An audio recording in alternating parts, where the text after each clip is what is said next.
Okay, guys, we are live. So for those listening at home, welcome to the Dungeon Musings YouTube channel. My name is Kevin Madison, and I will be your friendly Go Master today, because today we are carrying on with our ongoing campaign playing Fantasy Flight / Edge Studios' outstanding Legend of the Five Rings RPG.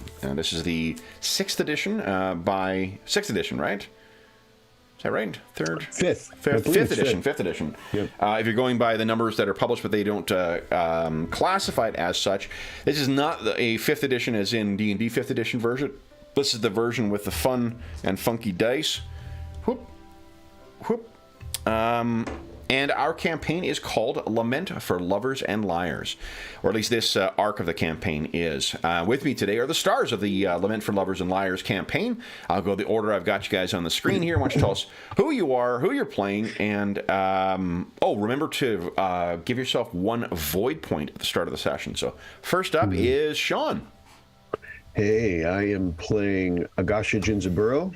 He is a Dragon Clan who's trying to establish himself as a Emerald Magistrate investigator. Nice. And his companion in the intrigues in the capital city of Odo Sanucci is played by James. And I'm playing Doji Gorobe, the Crane Clan Bushi, who is very the hedonist, but loyal Crane, a member who is working alongside Jinzaburo. Very nice. I'm just going to give you your void point back here as well. Now, last time we spent, I believe, the entire session with you guys negotiating or navigating dinner with the boss, as it were. You guys had been called in by your supervisor, Miramoto Denjuro, in the Emerald Magistrates, who had indicated that you were to be redirected, as it were, to a new task dealing with a Unicorn Clan merchant who Gorobe knew to be sort of a, bent as a dog's hind leg merchant and smuggler who was claiming that there was some a gang that was stealing from him. What happened last time, guys? And what was the outcome from the dinner with the what do you call it? Dinner with the boss? Let's see. Unicorn Merchant Iuchi Shoko, I think. And series of robberies, believes there's a ring responsible.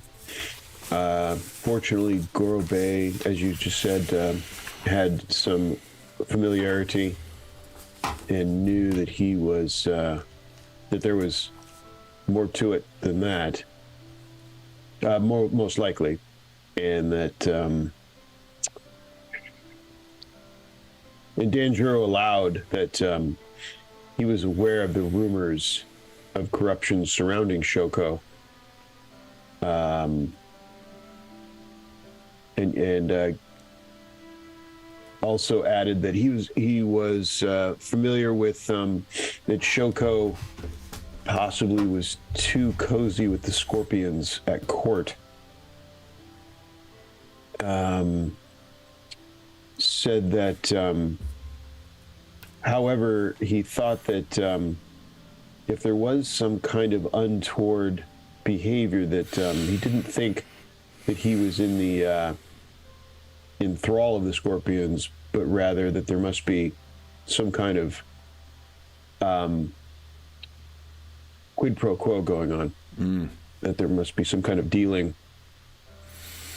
What was the outcome with respect to the dinner, as far as your investigation is concerned? Well, the big one, we're still on the job, so that's big. So that's the lion's share right there. Not to confuse with the Lion Clan, but lion's share.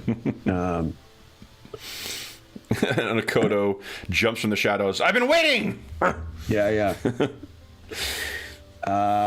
And then, so I think we ended the session doing with a bit of taking stock of what you guys knew and what you guys were intending on doing next. So maybe we could review sort of where you guys are in the investigation, what you know, what you don't know.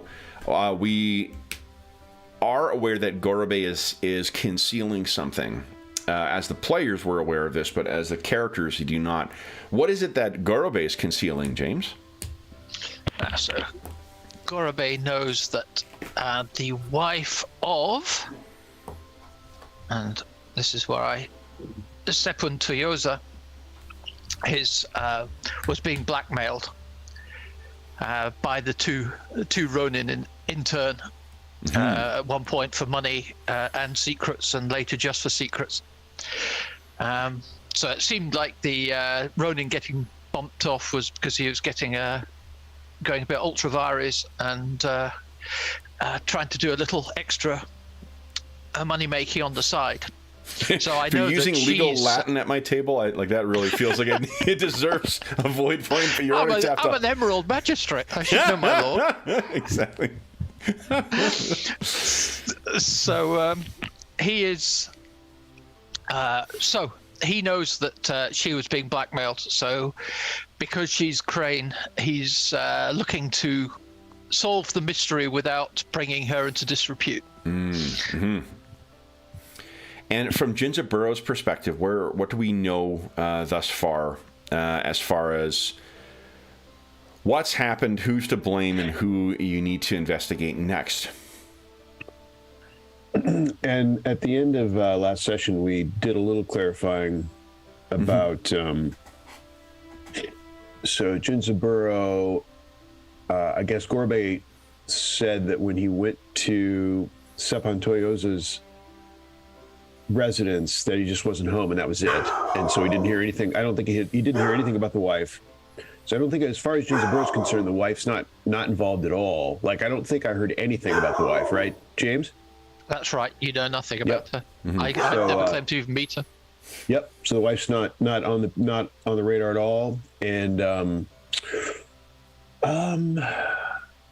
Sepun Toyoza. So all of it falls in Sepun Toyoza from Jinzaburo's standpoint, I think, and Toyoza asked Gorobei. Yep. But Jinzaburo is starting to have suspicions. Like, there were some things during the dinner that continued to spark those suspicions, and I'm not sure on short order I'm going to come up with specifically what it was. But it was something that Gorobei said that downplayed some part that to the boss that it'll come to me later, I'm sure. But the Jinzaburo went, that is a little odd, and it rings in his head that his sister had planted the seed, and the seed is starting to blossom a little. It's small. You should listen to your sister. You know what she's like. And so Jinzaburo it's starting to it's getting a little watering now. That before barren seed that he was dismissing, and now he's starting to pay a little more attention to it. Yeah. So we know the victim of the murder that you're investigating. Who is that? The original victim. That wave man's name is Yoringa. I think it's Kosaku, isn't it? Oh. I had it as Yorinaga, I should say. But what'd you say? Kosaku, I think, is the murdered man. Okay, Kosaku. Oh, I have Kosaku as the witness that died in the let's see here, maybe the precinct. That might be. Let's hear. Ryobo. That was the one who was killed, wasn't it? I have Yorinaga as the original found dead near a gambling house, and Kosaku as the witness that got offed in the precinct. Okay. Is that what you have in your notes too, James? Yep, they're stored in my head. Okay. As every sloppy detective should be. Yeah, exactly. So Yorinaga was killed for what purpose? was the reason for his murder, as far as you guys understand. I guess this is where there is, I think, the disparity of information between the two characters. Yeah, I don't. That's a good question. So let's start with this. How about, well, before we get to that fork, who killed him? Well, there's the... Yeah, go, James. Well, it was the shinobi, but presumably on the orders of the blackmailer, who was not happy about this guy expanding the task. And that, the more it got expanded, the more chance, I guess, it would be revealed. Yep. And I don't know anything about the blackmailing, right? So that's completely off my... Or is it? I guess you could... Well, yeah. You might. It gets a little complicated, even player at PC right there. What do I know? I don't think you know about the blackmail yet. I think what you know is, you know that he was killed by the shinobi. You know that the Seppun Toyoza has been expressing curious interest in it. You know that the... I think the thing that you were thinking of that the downplayed was the thing found, the hairpin that was found at the scene of the murder that was connected to the crane. Remember, it was that thing with the crane, but when you looked at it at a certain light, it had that jade quality to it. Yep. Your sister was looking into that, and I believe she didn't have a chance to share the information with you last time, but what she would be doing afterwards is the name of Seppun Toyoza's wife, Asahina Mayako. So you would know that the thing that was found at the scene was owned by a crane who was married to Seppun Toyoza. And I think Gorobe may have downplayed the connection there. Is that consistent with what you guys remember? Yeah. Because, yep. Okay. Yep.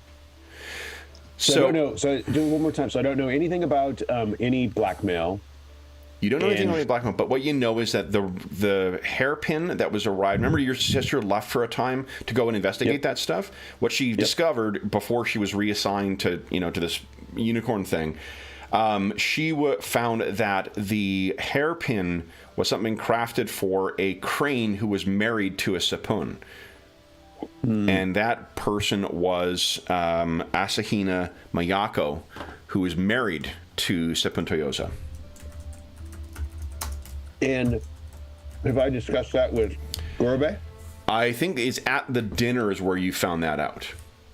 Gorobe tried to downplay the importance of that, but your sister would have told you after the meeting that, that hair thing, if he's saying that he didn't talk to anyone there, that's fine, but this is who it belongs to.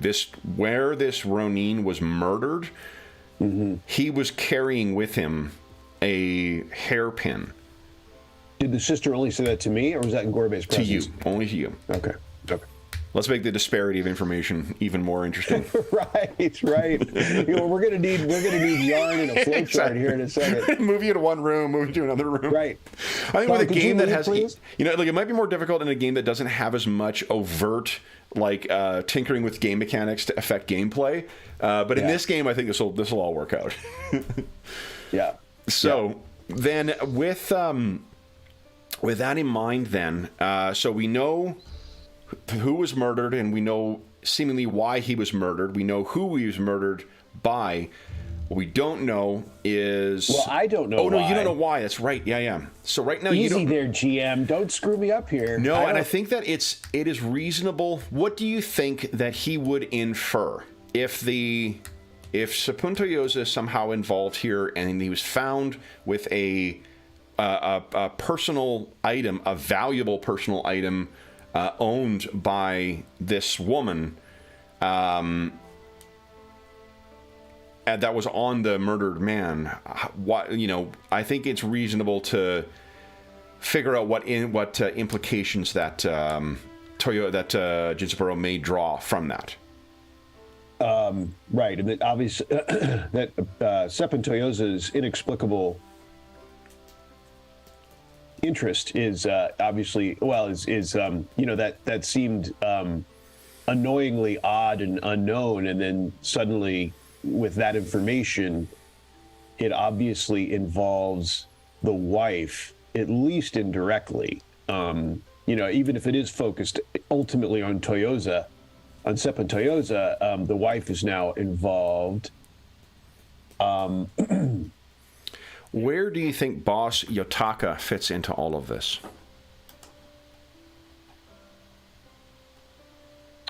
I mean, it could be Boss. Well, I mean, the problem is you'd think Boss Yotaka would be at the top, potentially as your signal caller, but is giving the orders. But then that's not that would not be considered that he'd be using ninja. That he'd be using what's the other term? The shinobi. Shinobi. Shinobi is what I was reaching for. That he'd be using shinobi. So that suggests that Yotaka actually is just one more step up, not the top, and that someone at the top is using Yotaka as well as shinobi. But we don't know. I don't think. We don't really know. You want to hear something interesting about the Scorpion clan in general?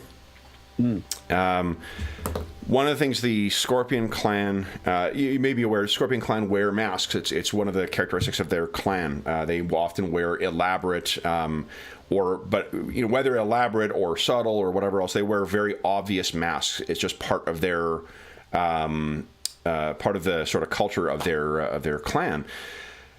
One of the reasons that they say so is because they, in sort of recognition, there's the concept of on, or your face, in Rokugan. The idea that what you present to other people is not really how you feel. You don't just feel off your emotions. You present, whatever is appropriate for the given circumstance.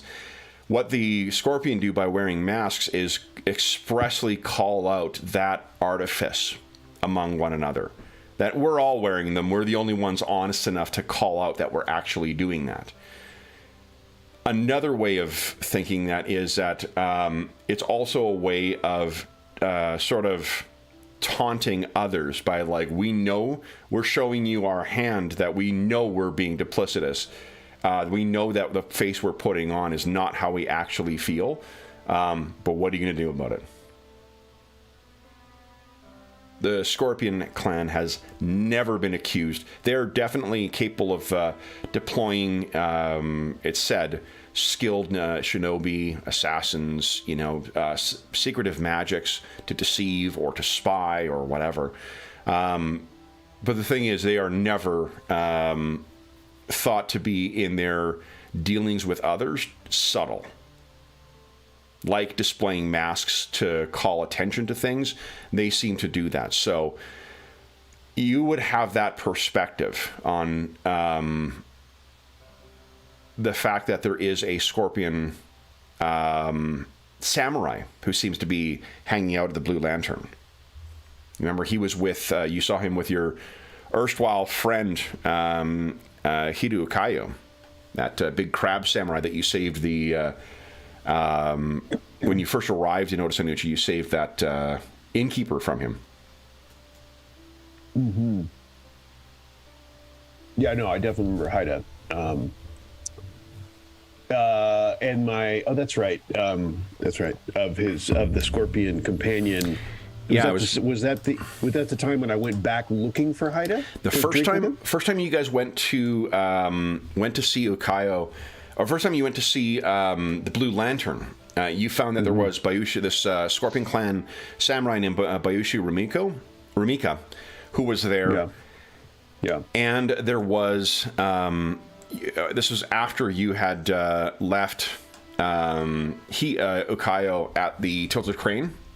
Mm-hmm. That was the place he ended up, and you went there, and then he kind of, when Gorobe came to collect you to go and meet with Denjuro, you had to sort of negotiate your way out of this seeming either drinking contest or, scrap, fist fight with Ukayo, but you guys managed to successfully navigate that. And then later you saw him at the Blue Lantern talking to Bayushi Rumika. And then I think it was Miramoto Denjuro that actually threw the official dirt on at least lightly sprinkled him with dirt, Rumika, that tied him, because until then, I guess he's just, I think he was just a scorpion that, I mean, I don't know, you could immediately suspect scorpions, but what was the tie? And then Danjuro told us that the previous magistrate had reported that there's a Bayushi family member named Rumika regularly seen among gambling dens.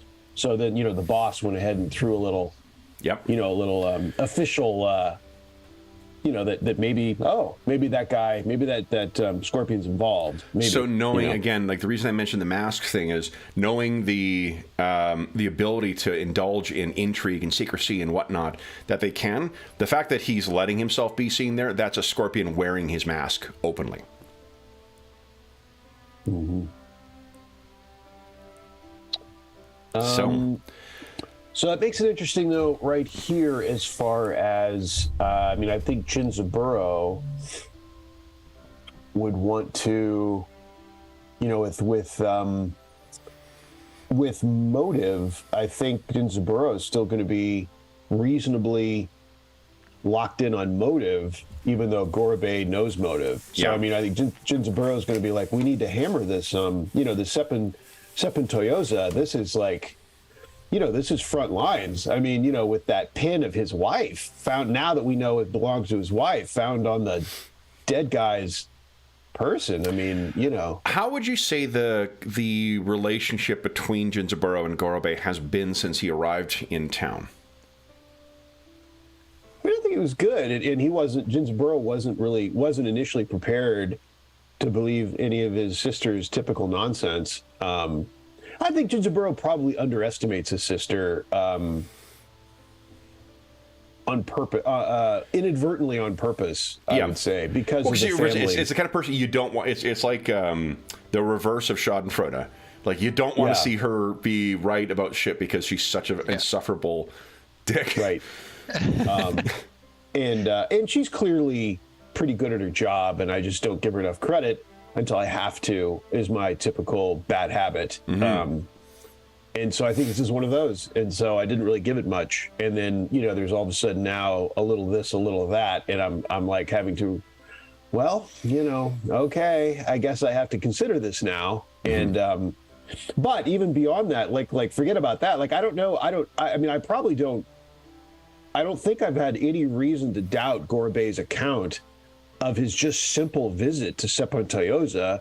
And, it's a classic example of, the lies that are half truth and half false are tough. They're tough to make out. Mm-hmm. So the fact was he wasn't there. So, I don't know. Gorobei said he wasn't there. What do I know? Like, that sounds good to me. So I don't think I'm focused on that. And, I don't think I have enough to realize yet that, sure, but now that his wife's involved, that visit means so much. I don't know that I would make that leap. But at the same time, I think I'd be focused on the wife. I'm like, what? We got to hammer this guy. Like, he's out of nowhere looking into this thing. And before it was a curiosity. Well, it's not a curiosity anymore. Like, we got to bring his wife in, bring him in or something. Like, this is hot. This is red hot. Like, this is a big deal now. Okay. Yeah, but the good bit is, I'm not trying to hide the fact of Seppen Toyoza, because I'm raising that with Danjuro. So, sure. The investigation's still on the frame there, and you can't really pull him and his wife in anyway, since he's Imperial Guard. I'm guessing that that's going to be a little tricky jurisdictional thing to... Mm-hmm. So however that's done. How about Gorobei? How does Gorobei, having met his new partner, this hothead fresh from the mountains, as it were? No, but he's positive about Jinzaburo. Thinks he's, as I say, a hothead and a loon, but apart from that, seems a good guy. He's not so fond of the sister, but he also is probably more willing to give her credit. He can see she's sharp, whereas Jinzaburo is trying to ignore the fact that she's smart. So. Okay. And he doesn't want her getting too close to anything. Yeah, so her reassignment perhaps is to Gorobei's benefit then.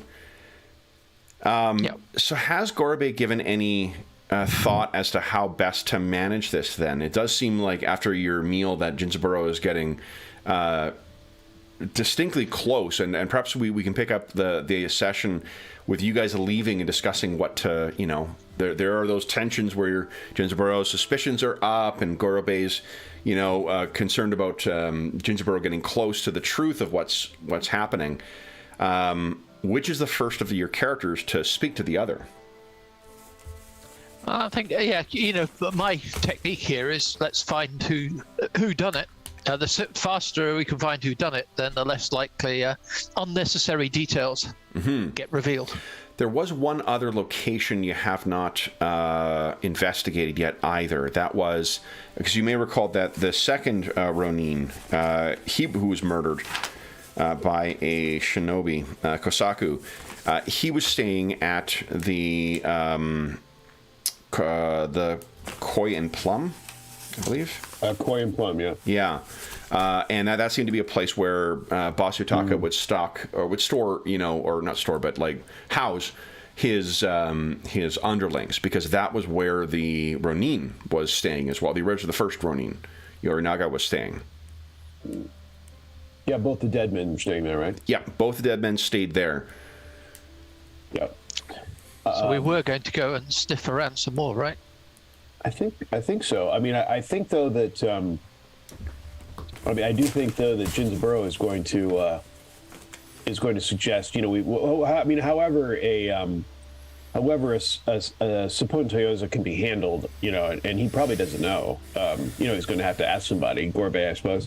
Mm-hmm.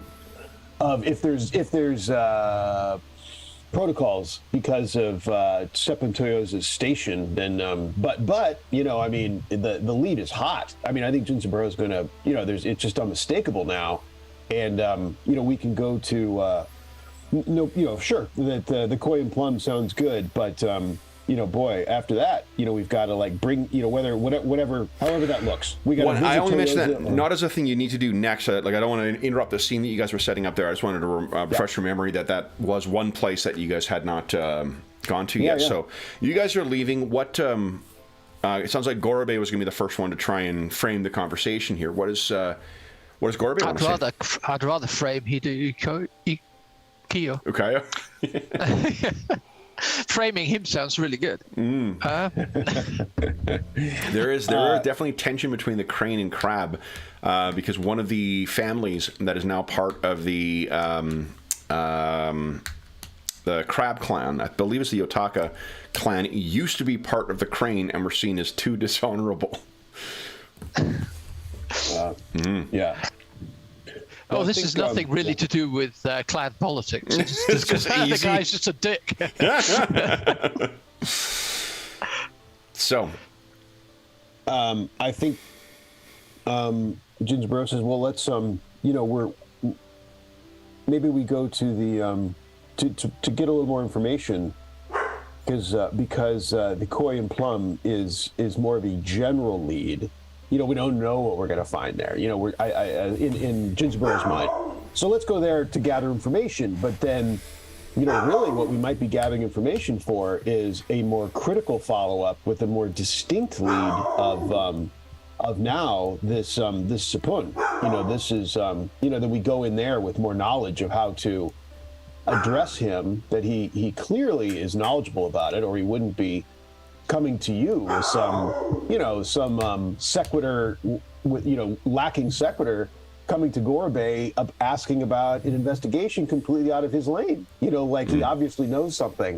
We got to know what he knows, and let's go to Koi and Plum first to get as much information as we can to be able to address this with Sapun Toyoza afterwards. Would be Jinzaburo said. Okay. So, go ahead. No, because I can imagine, Gorobei knows that he risks things being, when you're covering up things, there's a risk of being spotted on that. So he'll tend to go along with Jinzaburo's stuff unless it gets too close, to not be seen to be manipulating things too much. You know what? I think, I'm just quickly turning the rules here. I think there might be an honor cost here. Yeah, Gorbei. It's the cost you gotta. As the Scorpion will tell you, it's the cost you sometimes have to pay for the sake of your clan and the empire. Yeah. GM gets the shout, but wouldn't Gorbei not feel dishonored by what he's doing in this case? Well, that's what I'm saying. Going against his Giri. And that's exactly it. Like, I think you're like, if he revealed it, that would be an issue. But I think it's where is it here? It's ninja, rather. It's ninja. Yes. It's not honor. It's righteousness it's your gi that you are breaching here, abetting or covering for a comrade's major breach of honor, lying to someone of equal or lower status. So I think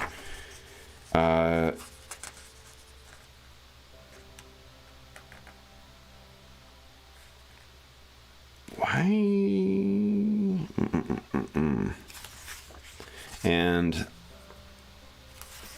the Crane, fortunately, do not overly value the righteousness, but I think it is 3 honor that you lose as a result of this.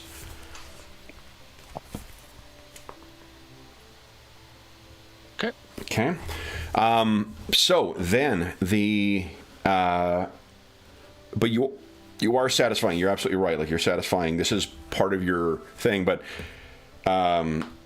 that's, I think, again, like, part of the fun of the game is the motivating factors playing. It's the tension of trying to live up to the obligations you have as a samurai. But you guys leave. Oh, let's actually move ourselves over to. Let's see here. Streets of Oda Sanucci. And Gorbei, I don't know if I'm trying to think, for your benefit, whether there's anything you can tempt me with. I mean, I can't think, and of course I could easily be forgetting, because since we're still doing this very useful recap in essence of what we know, what we don't know. If there's anything hotter, I mean, if for your my mind's going towards seeping into what Gorbei might do, but I just don't know if there's any lead that's in Jinzaburo's mind, and he might be forgetting something, that there's anything that competes with that right now. There might be, but I can't think of anything that's as specific and as hot as Sapun Toyoza, but I could be wrong.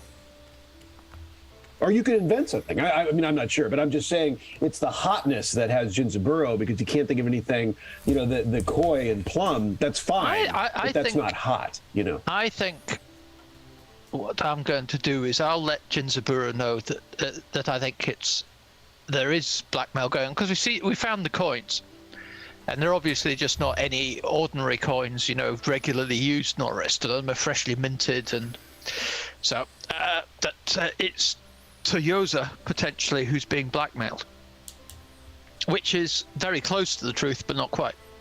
So it keeps him right on the tracks, but it's just a minor detail getting moved across. So let's do this then. Why don't we get this again? I think one of my favorite DM screens ever. God. Let's take a look at I think this is going to be a contested roll of. I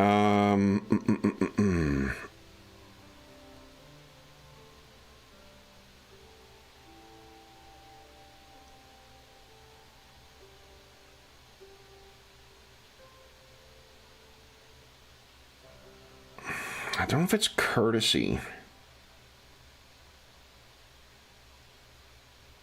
Maybe it's courtesy and air for Gorbei. Because I don't see one that's obviously like deception or lying or something like that. Yeah, I would let you use skullduggery instead if that's a better skill for you than courtesy, Gorbei. And I think it would be contested by sentiment and I think sentiment and void, actually. Because I don't think you've got a reason. Well, no, you do have a reason to suspect him now, right? Yeah. So it could be sentiment and void, sentiment and air. I'm trying to decide if it's... What do you think? Fire. Theorize is... I think it's Void. Void's fine. Void's fine. I think that's probably... Because it's to tell whether you can... Because he is trying to satisfy that, and I imagine, given what you said about the relationship between you two, you want to be pacified by him. You want to know, like, okay, there's nothing to be hidden here, so you're probably not going to question beyond the surface level of that, but let's see if there's any suspicion. So each of you guys, you can spend Void points on this roll if you like as well. Now, would I not be able to use my subtle observer here by looking at cues when I'm talking? Because that would mean I get to re-roll up to 2 dice. You are the one who's trying to lie, though. So I think it's actually Jinzaburo is probably the one who gets the benefit of that, because he's got the same ability. Let's see here. So you got... Not bad. So 2 successes with... potentially 2 successes with 2 strife. Jinzaburo? Trying to think about the Void point. Probably not. All right. Okay. Sentiment and Void. Ooh. And 2, potentially 3 successes here. So, So obviously keeping one of each. Okay, so go ahead and give us a skill dice roll then. This will tell us whether you've seen through Gorabe's. Oh. So, I think then you're going to get 2 strife out of that. Jinzaburo, right? Both, actually, I think. If assuming that Gorabe is going to keep 2 successes. Like, technically what you guys would be doing is you would each pick which ones you're going to keep, and then we would roll the exploding dice afterwards. Remember, you don't get to see the result of the exploding dice till after you. Yeah. But the that would put each of you at 2 more strife. So what does Gorabe say to him, I think? Let's role play this out. What was the resolve? The result is that you're going to, I think both, the strife is going up on both sides here, but Gorabe is unable to conceal it from you. You just know something, there's something wrong, off about what he's telling you. Yeah, and it probably, if I'm, then it's probably that the key is that Jinzaburo thinks that this is the hot lead. Like, there's something off. This Sapun guy, it's screaming. So this is beyond, to Jinzaburo, this is beyond argument. Like, he's getting like, kind of like, what are we talking about here? This conversation's happening in a rickshaw. Like, you guys got hopped in a rickshaw in the Echo Kai, and you guys are being transported back to the Toshisoto. And so what does Gorabe say to frame this? I'll just say, well, it's... but I think we should concentrate less on the person being blackmailed and more on who might be blackmailing. We know there's some intrigue against the Imperial Court here. What I was asking is what is it that Gorabe told Jinzaburo about the things? How did he frame it to be Toyoza as opposed to his wife? Oh, the fact that Toyoza came to speak to me is clearly he was trying to see what leads we might have that might be leading back to him. So, and we can see here the fact there was money involved. This clearly wasn't just ordinary cash that it being worn. This is something that had come from somebody with quite some connections and of some sophistication, such freshly minted coins. So clearly he is the one being blackmailed. Now we've got to find out who would be blackmailing an Imperial servant, somebody with access to the closest court.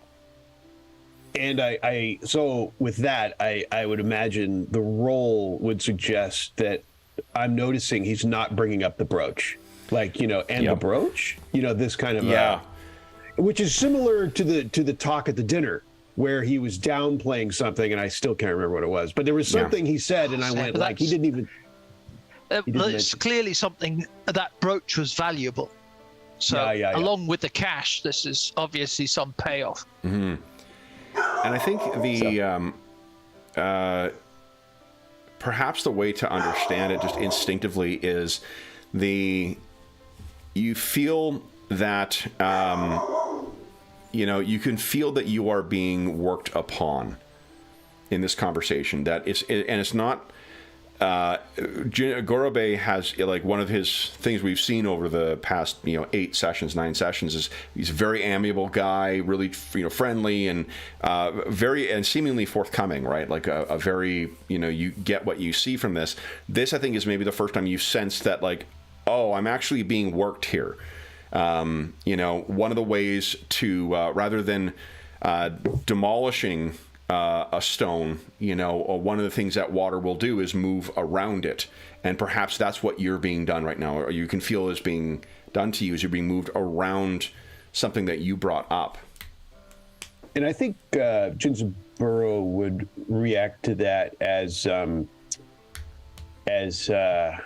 little bit of exhaustion, a little bit of weariness, and disappointment, or like on the sorrow side more than the anger side. Yeah.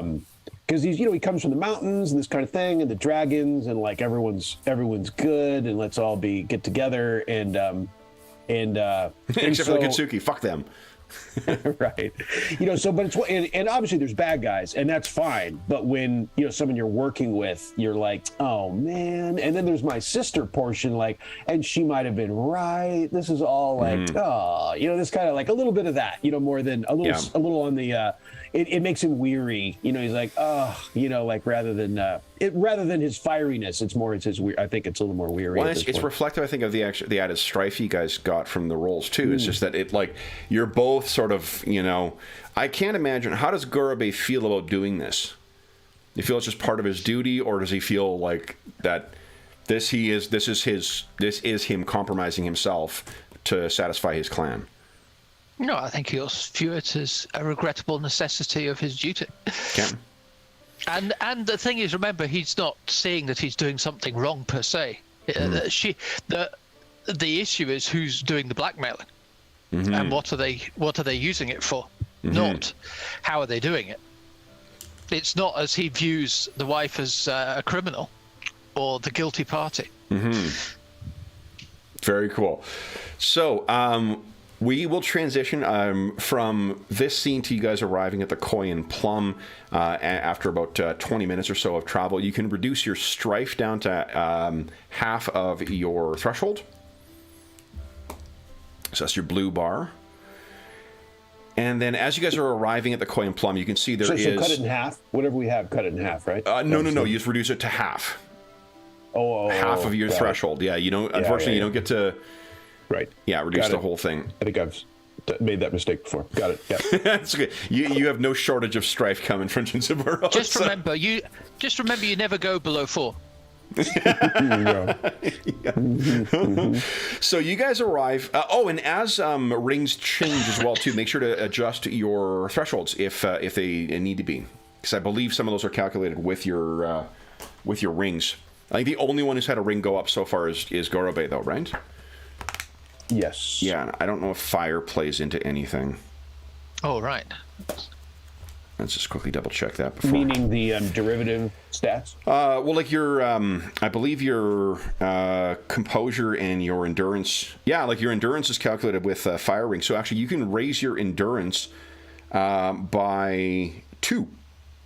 Oh, cool. Because it's earth plus fire times 2. Your composure is cool. earth plus water times 2. Oh, and your focus actually goes up too. Your focus is your fire ring plus your air ring. So your focus... What is your focus? I think is a 4 now then, right? Yeah, it's a 4. Okay. Oh, and my endurance has gone up automatically. It's calculated then. Oh, has it? Okay, terrific. Was your endurance only a 6 before? I forgot what I was. Yeah, that seems a bit odd, doesn't it? What's your earth ring? My earth is 2. And your fire is 2? Yep. Okay, so yeah, maybe it was 6 before. Thank God you weren't hit by anybody. Good Lord. All right. Then you guys arrive. You can picture you roll up to this place, and it is a. You're quite grateful, Jinzaburo. However modest you may have felt your accommodations have been since arriving in Otosanuchi, seeing this place makes you feel like, Oh, this could have been much worse, because this is the Rokugani equivalent of the Fleabag Motel. This place is, there's someone sitting outside openly drinking a bottle of sake on the veranda, and there are some kind of rough sorts who are making their way, who are sort of come out of there. They are probably technically Ronin, but they seem barely above, the bandit. They all have, there's like one who walks out who has a poorly concealed scarring from a criminal's brand, who walks out and kind of, snarls or sneers at you guys, and then, quickly makes their way off into the crowd. There's a swarm. It's evening here too, and this part of the district is active in the evening, so there's lots of people going around. You pay your rickshaw driver, they head off, and here it is. What do you guys wish to do? I think there's a sign as well too of like a plum in the center with a koi fish sort of going around. It's quite faded, so it makes you think this probably has been here for quite some time.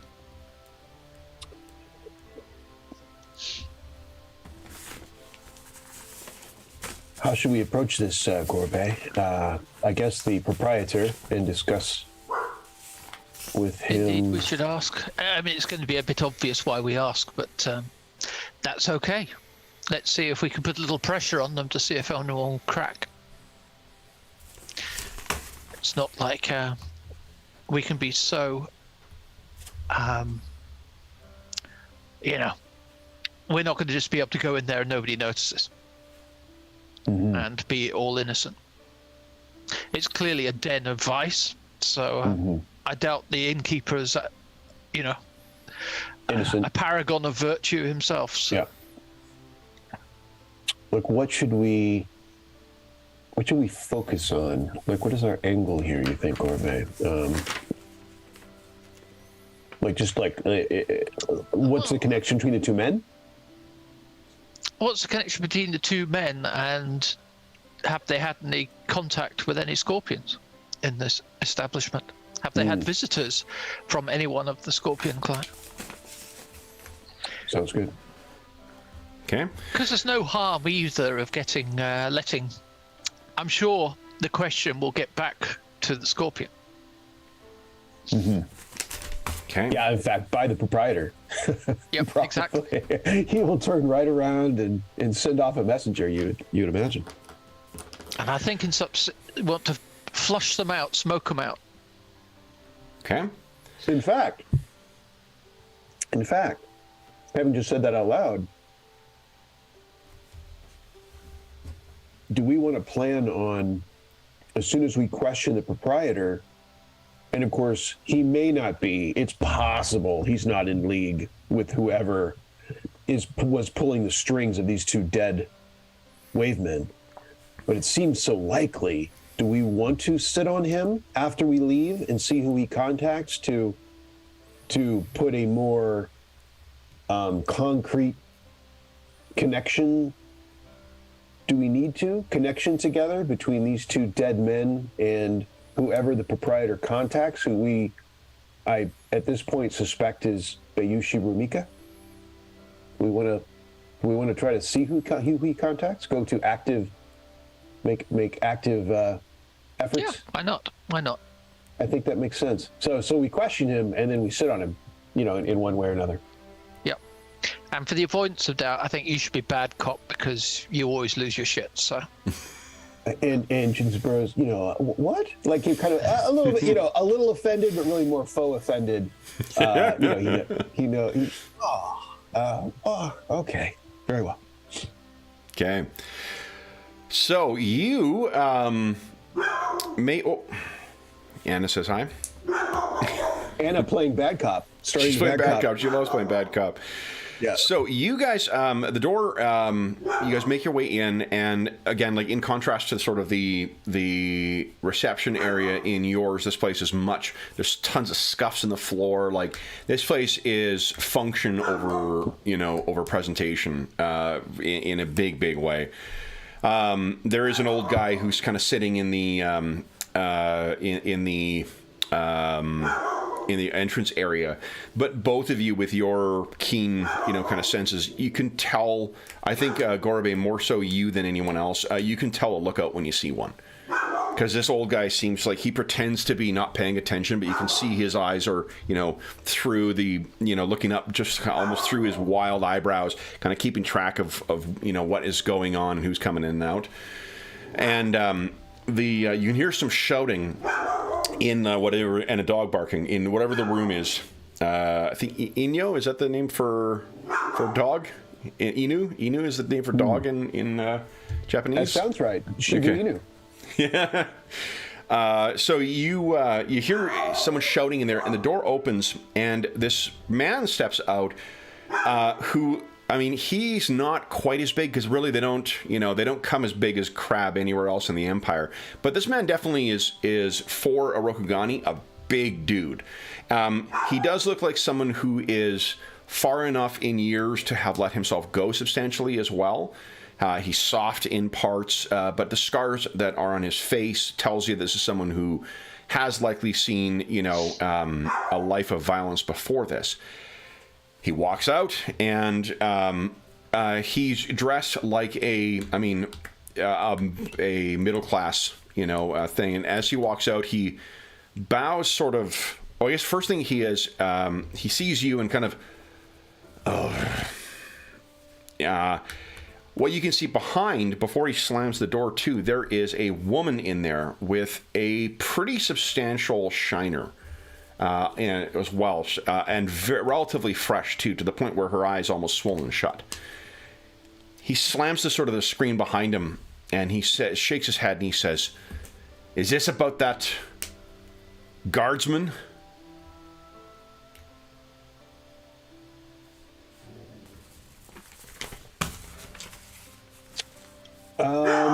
Let's see. Well, I'm going to just go and close the blinds. I don't know what's getting her so agitated here. You guys talk about what you want to do. Hey. Yeah, I think Ginzaburo is thinking of saying, tell us what you know. Just going with it. And if we need to redirect back to what we actually want to hear about, what's the loss? Yeah, exactly. No, I think we're not worried about being too subtle here. Yeah. It's like the lookout. I was tempted to go over and wind him up a bit. Yep. Okay, sorry about that. Because I think we've got to trigger the. They're all being too subtle with the shinobi, being working behind screens. So we've got to try and get the scorpion to blow his cover. Smack the hornet's nest. Exactly. Okay. Because once they come out into the open, we can smack them down. Yeah. Ginzaburo says, "Tell us all you know," in response to his inquiry. Okay. So he looks back and forth between the two of you and says, he came in demanding to see someone who doesn't stay here. He wouldn't take no, so I showed him to the room where he was staying, and he did a great deal of expensive damage to that, so I asked him to leave. How could anyone do any expensive damage to this place? He looks at you. Guardsmen have a way. He's clearly lying about the expensive damage, but he's not lying about guardsmen showing up here. And he says, "This is, if there is any offense or there is a fine, I will pay it. But he came in unwarranted to here and did not speak to to my patron before coming, and he had no cause to be here." Now, he's definitely speaking above his station, which tells you either he doesn't know how things should be played here, or he's got enough protection to be able to do that. Gorobe, you've seen this happen before, too, where merchants get, while merchants technically are below the samurai in the Celestial Order, they've got, patrons and backing and whatnot. It can be, they can be as protected as if they were of the samurai class themselves. And I think Ginzaburo would be less canny about that, especially from this guy. Yeah. So, like, Jinzaburo is not going to be clueless that if some guy in really nice merchant comes out of a nice house and, that he's going to be a little more free around samurai. Yeah. But this guy in this flop house speaking to us like this? Are you kidding me? Like, what's going on? Like, Yeah. I mean, I think Jinzaburo would be a little more... He says, that's all I know. He came in asking about someone who's not around anymore. And you hear the door sort of slide open and slide shut, and the woman, clearly his spouse, comes out and head down, kind of walks away, and he then says it was someone, a Ronin, he was asking about, but he's not here.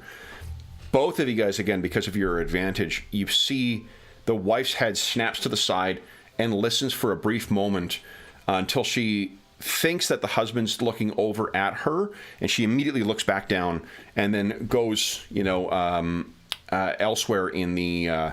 perhaps she leaves. She heads outside to do something.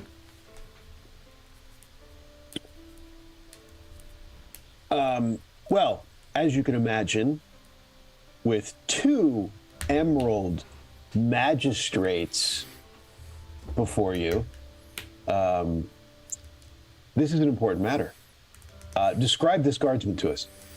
He describes him basically to a T of Sepun Toyoza. And I share a glance with Gorbe. Did he say what he was looking for? He said he wanted to speak to this Ronin, this Yorinaga. I told him he wasn't here any longer. Yorinaga. What date? When was this? This would have been the morning after his murder. Share another glance with Gorbe. Very good. And who else has been visited and mingled with this Ronin? You can see... Put aside the guardsman for now. There's a wave of fury that overwhelms, seems to, and it seems to be only your station that is, and his feeling of self-preservation that is holding him in check. And he says, "What do you mean by that? Do you seek to insult me?" It's a simple question. Who else has mingled with your guests? You'll see everyone who comes in and goes up. So you see, he looks over at he looks past the 2 of you guys in the direction of where that old guy was sitting, and he looks back and he says, "I don't know. I barely knew the man. He was a guest. He came, he left. You need not make a roll. He's obviously lying." You need to keep in mind who you're speaking with. And I don't know what I would address him. I'm going to insult him for sure. I think Kun is the one that is like a diminutive station if you're intentionally trying to talk down to someone. I'm definitely talking down to him. And I think I have something on my sheet about insulting people, but I want to make sure if it applies to like people below me or if it has to be someone equal to me. Do you mean your provocation? Yeah. Passion? I think I do. That's to help clear some strife, yeah. Oh, yeah. Take it off on someone? This is like, this is the, kicking the dog kind of thing, as it were. So what are you doing? Let's see. I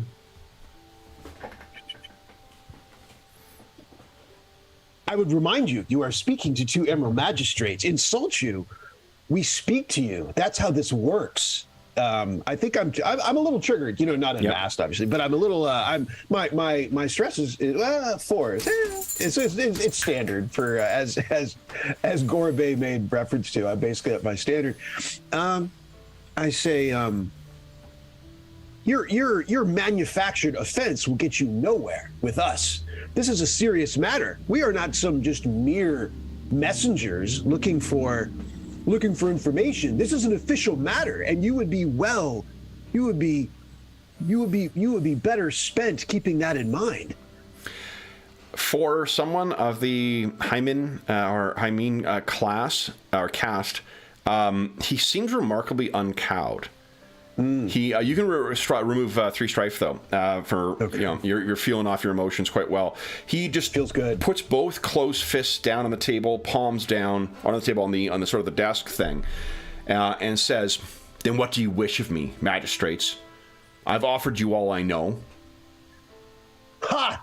And I give I try to do it like I think I know what I'm doing with a full guffaw, like a, just a ridiculous kind of a caricature of myself as I'm, and I look at Gorbei with a look of disgust. Do you think he's told us all he knows, Gorbei? I don't think he's started to tell us, but it's going to cost him dear. Indeed. Yeah, so one of the things that's endemic to Rokugani society, unfortunately, is the prolific use of torture in evidence from the lower castes, and the expectation that evidence that is offered without torture may not be as reliable as the others. So, I think you guys can each, let's see here, we'll say that Jinzaburo is assisting here. This is going to be a command check with, I think, fire. Yeah, it seems pretty. Does that seem right? It does. Okay, so, now, Jinzaburo, are you trained in command at all? 1. Nice, okay, so that means actually, Gorbei, you get an extra skill dice in this. And the difficulty here is going to be a 3, only because this is a guy used to dealing with pretty tough customers. Yep. Mm-hmm. So that's going to be quite tricky. Now, you can spend a void point as well. And remember, you get to keep an extra dice with that aid. Or wait, no, do you? With the aid, what do I get an extra rig dice? I get no extra skill dice because Jinzaburo is trained in it. Skill dice, and then the void point? The void point is an extra kept dice. I'm just trying to remember if assistance is... here we go. You keep on assistance, I think. Yeah. One additional kept. Yeah, nice. Okay, so then you get to keep 2 extra dice. So it's firing. Lucky I upgraded that, so I can get to keep 4. Nice. And it may come into play in a good narrative way here. Each assisting PC may choose to suffer 1 strife to negate 1 strife symbol on kept dice. And I think it makes a little sense here, even beyond I'll help out in a meta kind of way, because Jinzaburo kind of wants to get angry. Look at that. So you got 3 successes plus an exploding dice if you want, and an opportunity. Well, you get to keep 4, so you could get 2 opportunity out of that and spread the strife amongst you guys if you so chose. What are you thinking? Yep, so I'll just keep all 4. So as you say, that's 1, 2, 3. 3 successes already, plus 2 opportunity, and then I re-roll the ring dice. A ring dice. Nice. So there's a total of 4 strife to spread around here. And there are 4 successes and 2 opportunities. So this is a fire. Oh, you're in fire ring. That is 1, 2, 3, 4, 5, 6, 7, 8 successes.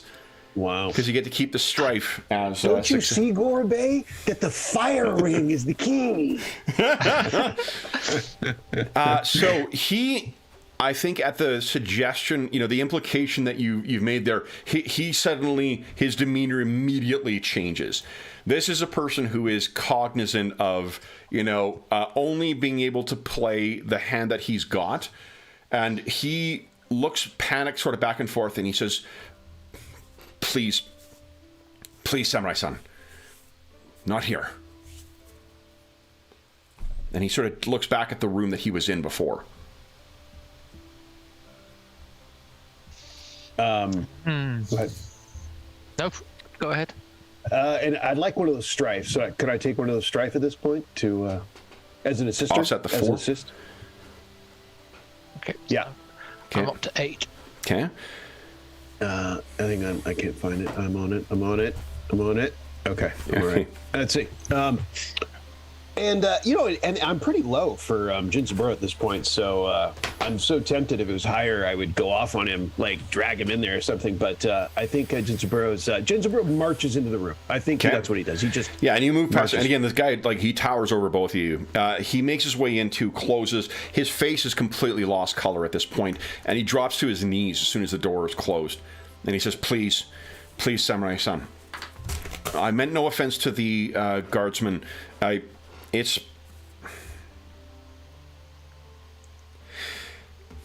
Ronin dishonored me with my wife.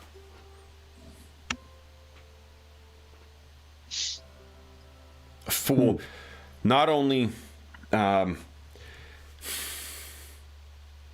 he was to take her with him. I got the truth from her," and he kind of balls his big fists, and you can see there's some markings on them too. So I think if it was a question before of the source of her shiner, it's quite clear right now. He was to take her with him. A fantasy. That's what he waved for her. They were going to take them some money and go elsewhere. He was going to take her with him. And what does Jinsaburo take from that? Like a kidnapping, or is this if he's saying that? No? If he's saying that he's messing with the wife. Yeah, if he's saying that he dishonored the wife, I see. So it's an affair, if not worse. Something. So Gorobe is just going to say, "Well, that's embarrassing for you, but trivial to me." What this Ronin? This is far above his pay scale. Who did he mingle with? And he looks up and he says and looks back and forth and realizes that you guys are not fucking around. And he said, this is to reflect the incredible amount of successes you've got. Yorinaga. Or, not Yorinaga. Yotaka. Yotaka is a pawn of the Scorpion. And he was... Yorinaga was one of his bagmen. A man he could trust to collect information for him, but also to not draw attention. And then he tricked and seduced my wife. But I think he took more than what he was supposed to, and promised to use that to leave with my wife. I'm glad he's dead. I would have killed him myself if Yotaka would have allowed. I found the truth, and I told Yotaka. What did you tell Yotaka? That he was taking more, that I was sure he was stealing from him. How else would a penniless Ronin afford to be able to go? My wife told the truth. He showed her silver. He had saved a small fortune. And he gets up and moves over to a strong box or a little box, opens it up and brings you over a small, it's like a wrapped, like a burlap sack kind of thing, like a smaller bag. And you can, from the sound of it, you can hear it's got a ton of coins in there. I found this. She was concealing it for him. And you guys look in, and it's many of the same types of coins that you saw before. Do you know where this came from, these coins? It does not... one does not enjoy any successes in this neighborhood by questioning what Yotaka asks one to do. We do it.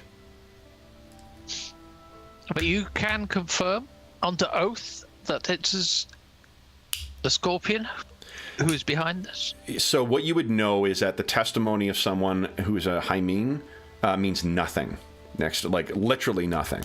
If a Hymene says, I saw him do this, and a samurai says, no, the samurai automatically is accepted as being the more credible of the two. So, I mean, he would agree to that, but you would know that would have no, particularly considering his evidence was not secured without torture, unfortunately. Well, we can torture him now. That is, well, no, because remember, that would be exposing yourself outside of combat to bodily fluids. That's not work of samurai. No. I mean, Yeah. could take him off for torturing. But it could be useful to share with Danjura. As we say, it doesn't count, but it's a little to make him realise where we're headed. Yeah. And it's not a mere figment of our imagination. So he says the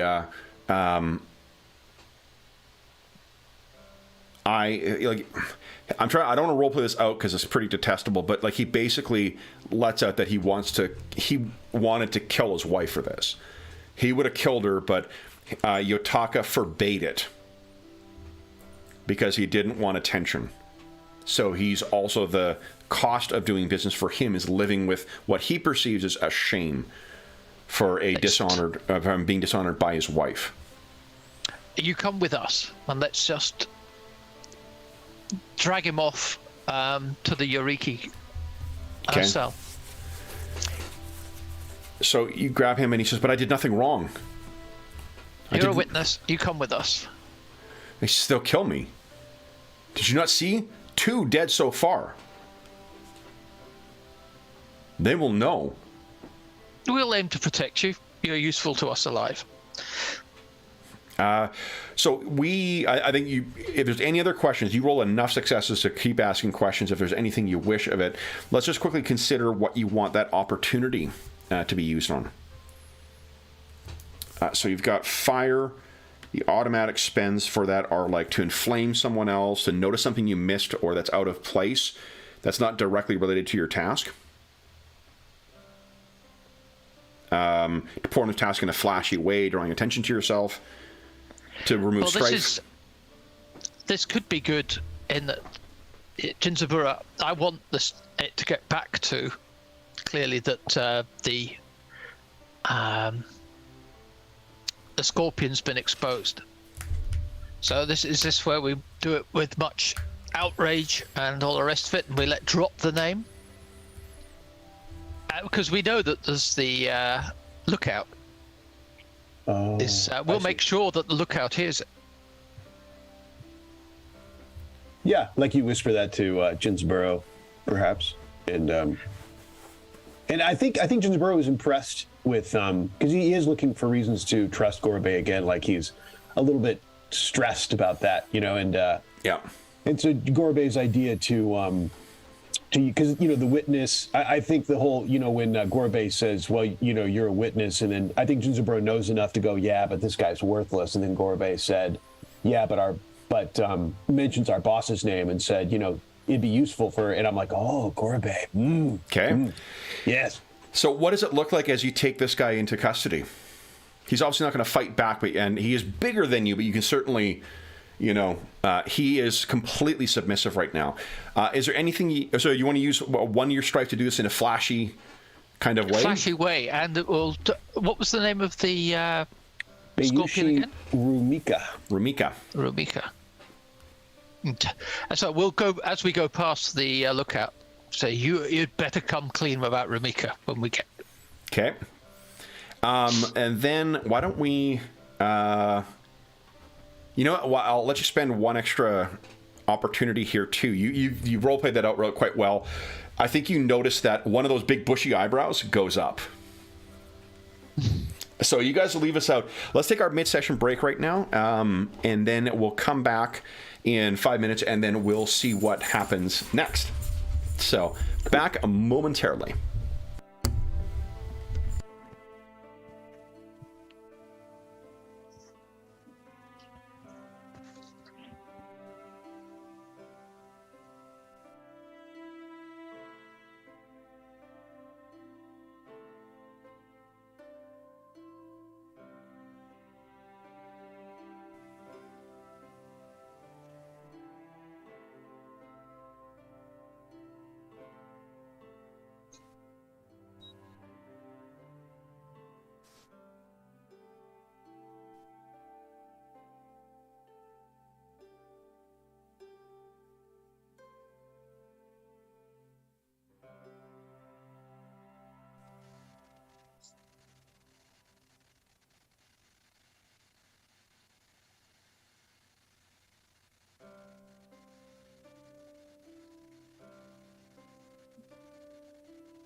My thought here, Gorobe, is Jinzaburo. My thought here is we can use him as bait,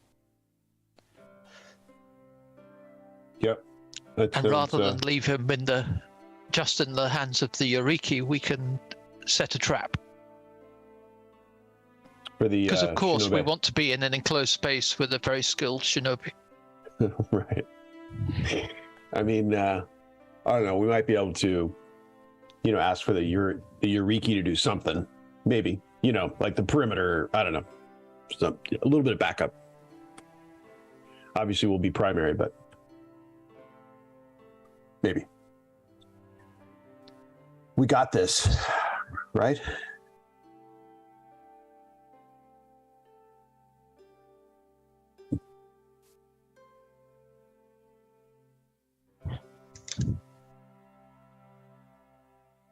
Yeah, Jinzaburo's a little out of sorts and only too stressed. He doesn't know how to react to that. Okay, sorry about that. Okay, so guys, you have him in your possession. His name, incidentally, is Eriko. All right. Oh, sorry, no, his name is Utsu. Eriko is his wife. Utsu. So, Utsu is in your possession. Where are you planning on taking him? The Yoriki in this district is the same one that you guys had left Ryobo with, who was that corrupt one who had the guy murdered. What are you thinking? All the better, Gorbe? Perhaps? Yeah, Gorbe, you can drop your strife. We're transitioning from one scene to another, so you can drop your strife down to a 5 once again.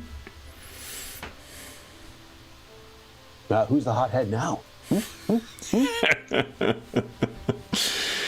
So you have him in your control. What you can see as you're leaving is that again the old guy, his eyebrow gets up. You guys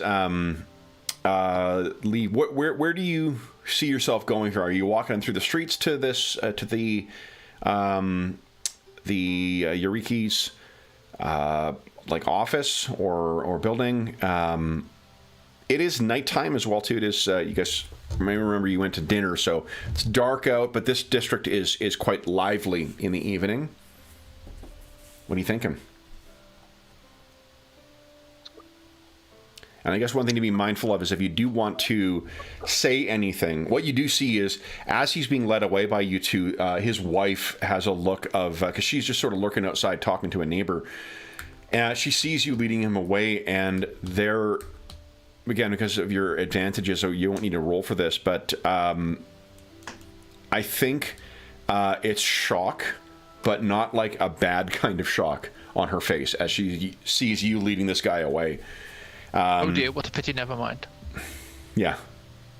So, where do you guys go? And also, I mean, where if you want to have a chat with one another, you will have to figure out what to deal with him in the interim. So, you guys leave, and Jinzaburo, you're the one who was not privy to this plan, I think, from the outside. So, Garbe, you're leading him along. What are you guys thinking? We know the layout of the Yoriki, I think. So what's the back like of that?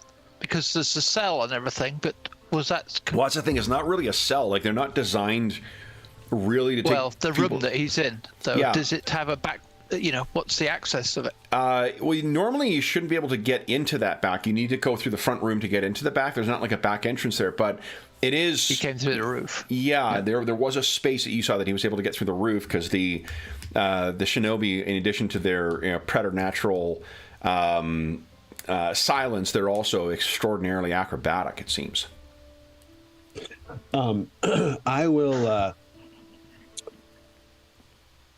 take Gorbe aside as we pass her, the wife. Yeah. And just and whisper to him at a distance from our captive, just quiet enough that he can't hear is the idea. So, are you gonna make him stand somewhere?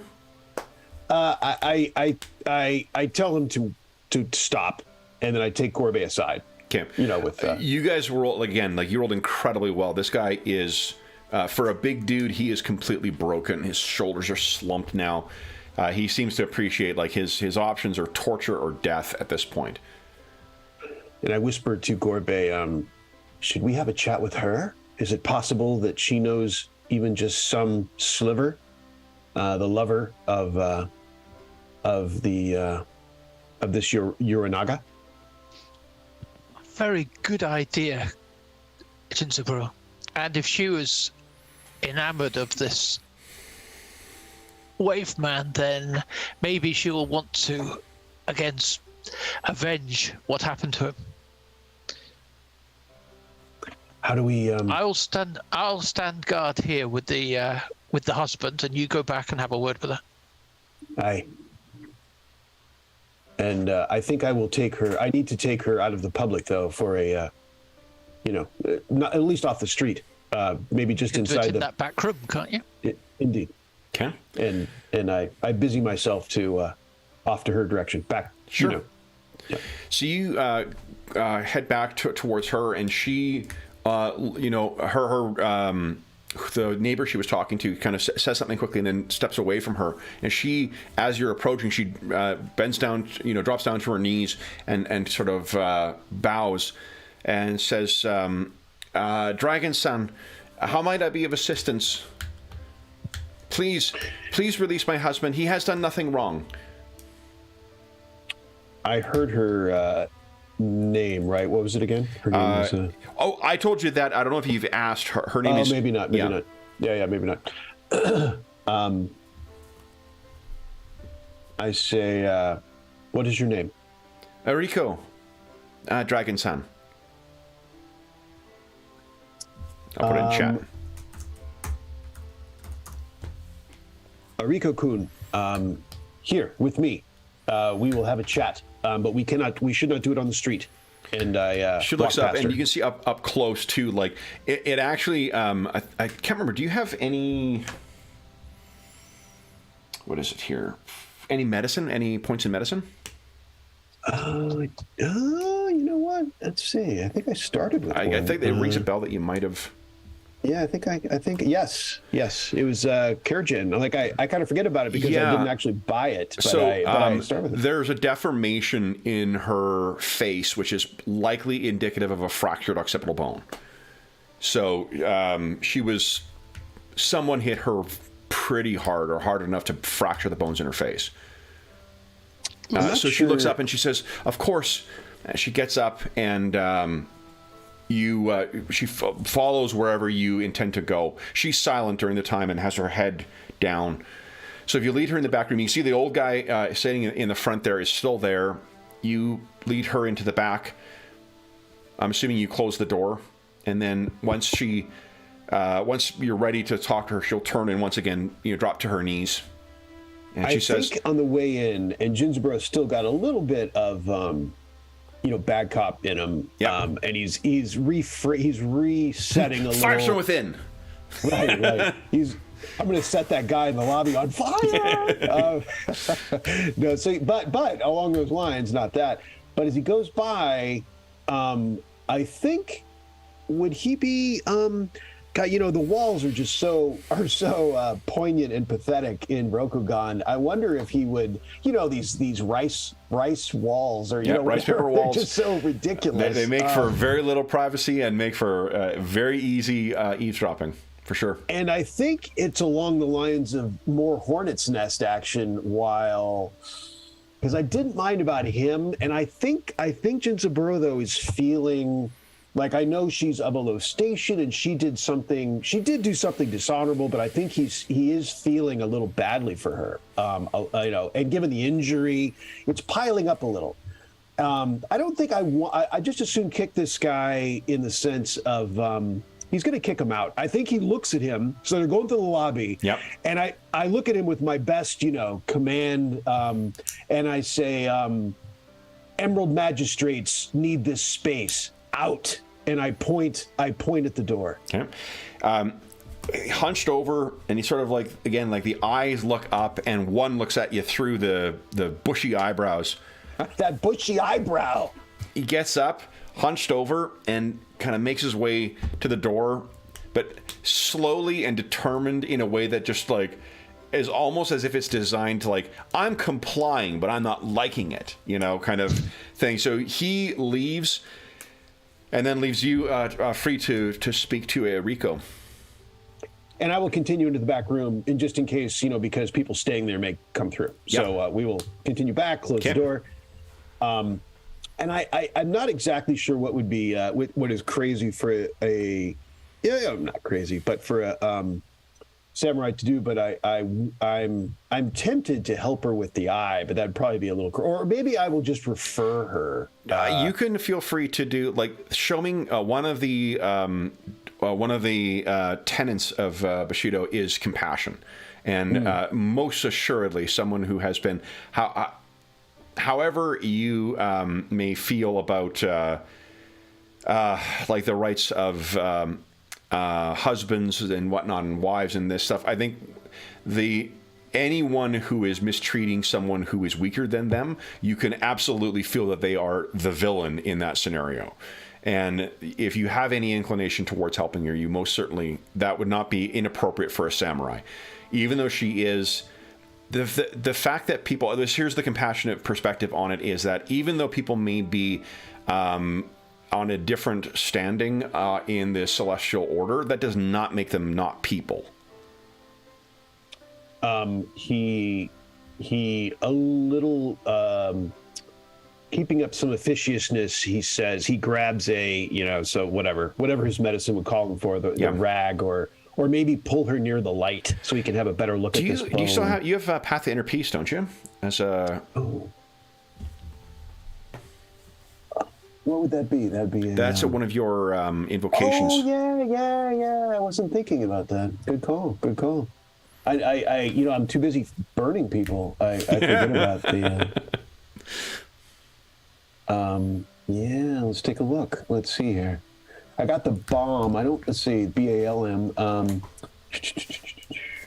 as well. Because I thought that was one of the ones you selected, because I think you've made use of that. Okay, that's poison and disease, so that's no good. I think you're correct, though. Passive peace, yep. Another character. He mends his target's exhausted muscles. The target removes fatigue equal to Jinzabro's water ring plus his bonus successes. And then... Yeah, I think that's what he does. That's good, because I really wasn't sure. You know, he's got the medicine too, so it could go either direction. So, you know what? I think he says he directs her, Ariko-kun, directs her to the near the lamp. Yeah, so with one as long as you get an opportunity on this, you can, like, the conditions listed there are like bleeding, dazed, disoriented, or lightly wounded. I think this is a lightly wounded condition. That she'd have on her, so you could remove that with an opportunity from Path to Inner Peace. So I bring her over to the lamp. And I'm going to start with mundane medicine, just looking her over, and I say. So, remember, you're Shugenja, so you can feel free to do that if you think that he would go to that first, but your connection with the elements make that likely a more effective and something you're probably better at too, isn't it? This is more theatrics. I see. Okay. Yeah. So I pull over to the lantern and I say lamp, and I say, looking at it, and I kind of say in a calm and a much more, because I was just sort of shouting at the lobby guy. Yeah. So now at a very calm, controlled, but a little bit officious. You know, I'm a magistrate. I say, if I understand correctly, Ariko-kun, you have things to atone for. However. And then he starts to look at the eye, and he says, "Stand still." And he has a look at it, and then starts his, I say, "Don't move." So here's what you do. I was looking at first aid. You know for certain that first aid will not remove a condition, not without time. Yep. Yeah. So like at best, you would be able to try and like provide some kind of like pain relief. But you wouldn't be able to treat the underlying injury, the fractured bone. And then yeah. Whereas your magic certainly could do that. The invocation could. I'm definitely going magic. I was just. So you've inspected it, and I think what you can tell is that you've confirmed that she's definitely fractured a bone in her, and I mean I think it's more than just fractured. It is like broken. There's a broken bone because there is a deformation in her face. Is there any water in the room? I think so. Yeah. So I take her over to that. Okay. And I run my and with her right next to it, I start running my finger in the water. I'm tracing out something in the water, and I'm agitating. Trying to agitate the surface. Okay. The kami within. Yeah. And let's get some magic on. Okay, so it is a invocation. We use what ritual? Theology, I think. Theology plus whatever. Yeah, definitely theology. Yeah, theology plus water, I think, is what you're rolling. Page 210, by the way, is what I have. Oh, okay, great. That's what I have for. All right, 209 of the core rulebook. 210 is probably the PDF. Yeah. Yeah, so it's a support action, a TN2 theology water check. And then with one opportunity, you can remove the condition. TN2 theology. Yep. Okay. Oh, yeah, you can roll right here. All right. Okay. And do you wish to spend any void points for this?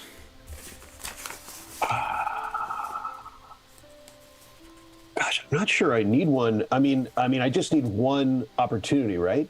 Yep. Doesn't really feel like a, hopefully, obviously, bad luck could occur, but we'll see what happens. Yep. Okay. I should be rolling pretty good on this. It should be 5 dice total, so let's see what happens. Nice. Okay. Oh, it's TN3 though. TN2? Yeah, TN3. TN2. Trouble. Let's see. Okay.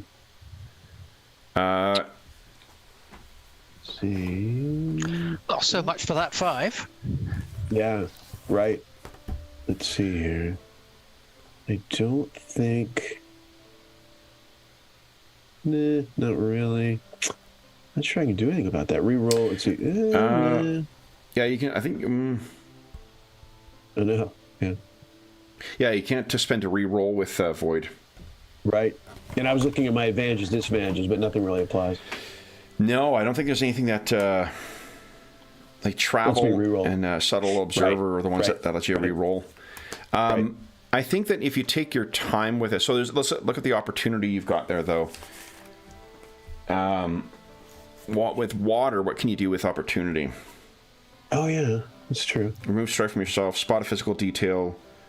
Perform it more efficiently, completing it more, but that's not really appropriate. You certainly have enough to do that. I think at best what you could do is downtime check. Perhaps really. Let's see your opportunity spends.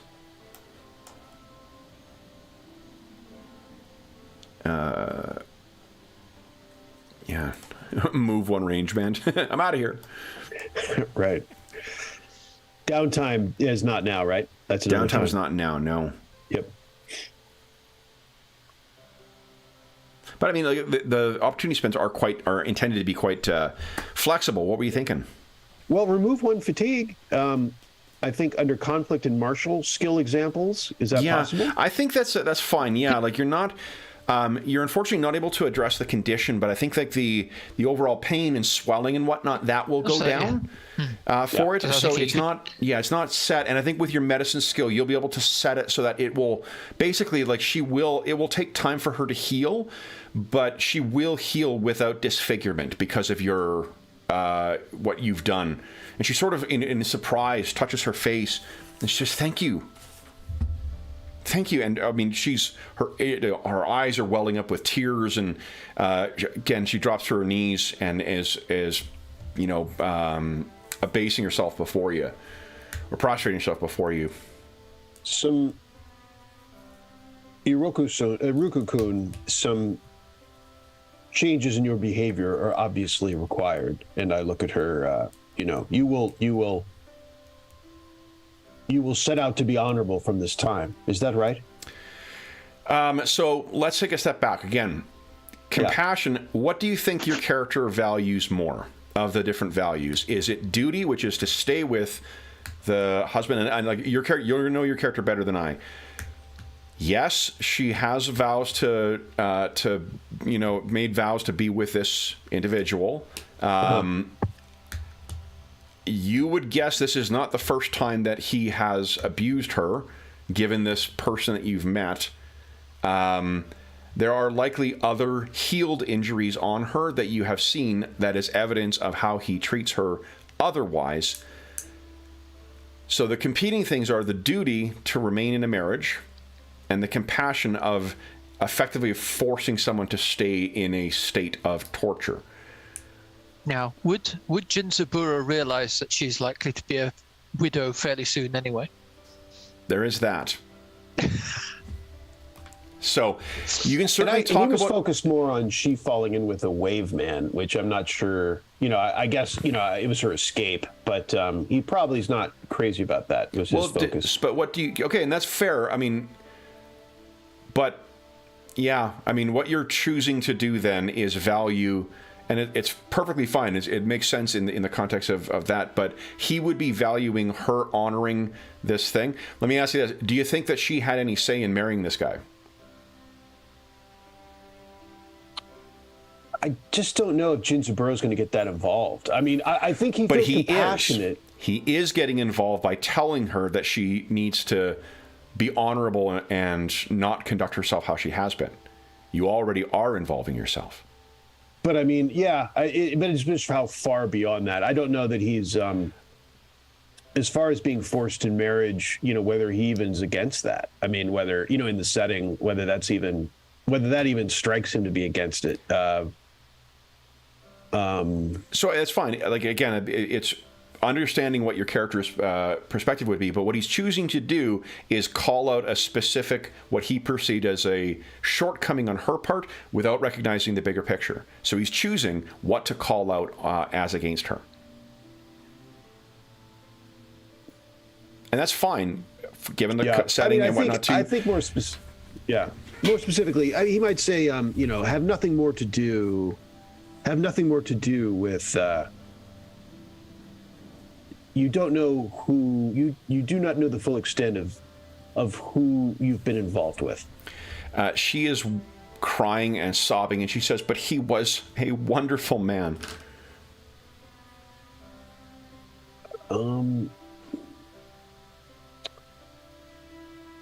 There is more to it than that, Iroku-kun.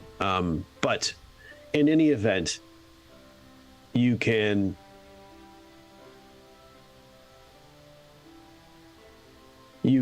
atone to some extent at this time, and your reply to me just now limits my hope of your helpfulness. But tell me, who did your wave man work for? For Yotaka. He worked for him, but he was forced. He had no other options. How was he forced? Circumstances. He looks up and he says he had no family. He had nothing. He had nothing but the weaponry and his station. So that was her softball pitch, and she replied honestly. Okay, good. Now he says, and what specifically did he do for this Yotaka? He collected. He was an honorable man, and Yotaka knew that and took advantage of that. He may not have had much beyond his name and his station, but he was honorable. It was only by happenstance that we came to know one another. Who killed him? Yotaka. Why? Yotaka. I don't know why, but I grew curious where he was securing the money. He would not tell me. So I followed him once. And I saw him meet with a crane woman. She gave him money. She passed something to him which Yorinaga later passed to me. We were to leave together. But I did not dishonor my husband before that. He Understood. lies. My heart was with Yorinaga, and we would have left. But I did nothing to dishonor my husband other than in the mind. And I think Jinzuburo's poker face is, it's not spectacular. That's not his specialty. So he, at the mention of a crane woman, I think he's like, it's, we're there. Like, I don't know that he expected to get anything out of her, to be honest. He wasn't sure. Yeah. His hopes were low. She needed to be questioned, but his actual hopes were relatively modest. So with the mention of that, he kind of, I think he, if she wasn't in such a bad state and was of a higher, situation that she might have noticed, or maybe she still does, but, but he's like, her face, she's absolutely lost in her grief. When was this that you followed him? 2 days before his death. Oh. Where did you meet? Where was this meeting, I should say? Where did this meeting take place? So there is a bridge in another district closer to the Echo Hakai. And it's a fairly common place, but she saw him there at night and was met by this woman. She tried to conceal herself, but the white hair, there are a few others who have that. And he only gave you money? We were to use the money to leave. He would pay off my husband to release me. And you received no jewelry or no woman's... The only treasures he had to offer were beautiful poems. It was those that my husband found the day before his Yorinaga was killed.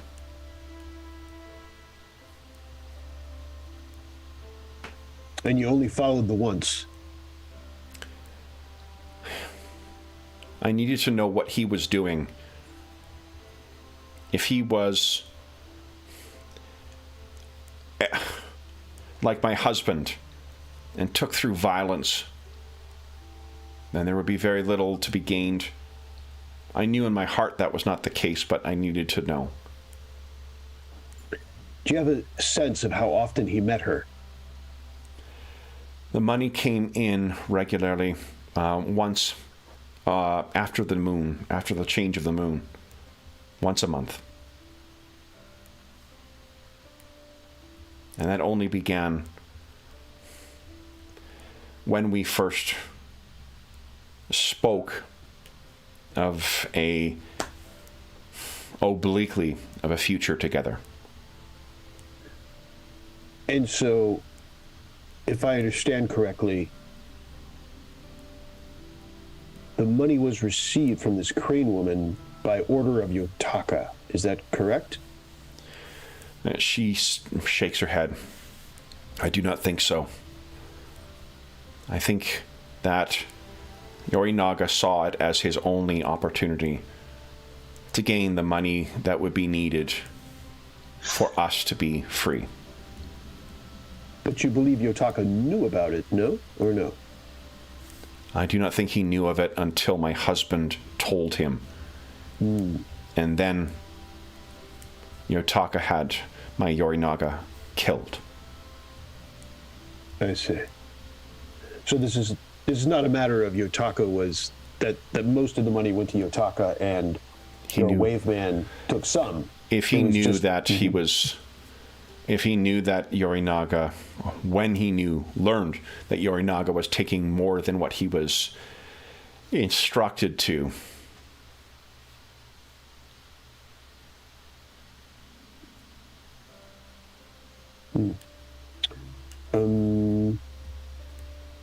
And what of I take it that there was no male there, the woman's husband, for example, you never saw, you did not see anyone of that type. The man who came by? Oh, yes. Yes. He was asking for Yorinaga after. I do not know what circumstances led to that, but it was another highborn man, and I don't know why a member of the Imperial Guard would come here, this place.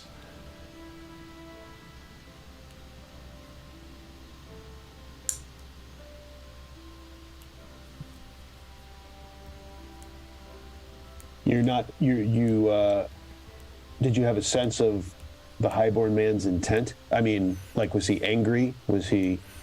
He was demanding to see Yorinaga. He was agitated then? Most assuredly. But Yorinaga was already dead. Trying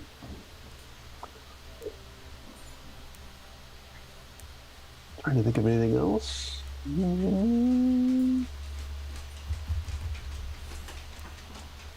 It was, so you feel it was Yorinaga's intent to escape Yotaka's clutches with his employment? More than that, we sought to go where we could both be free. Free of the necessity of working with those such as Yotaka. Free of... We were to sail for the islands of silk and spice.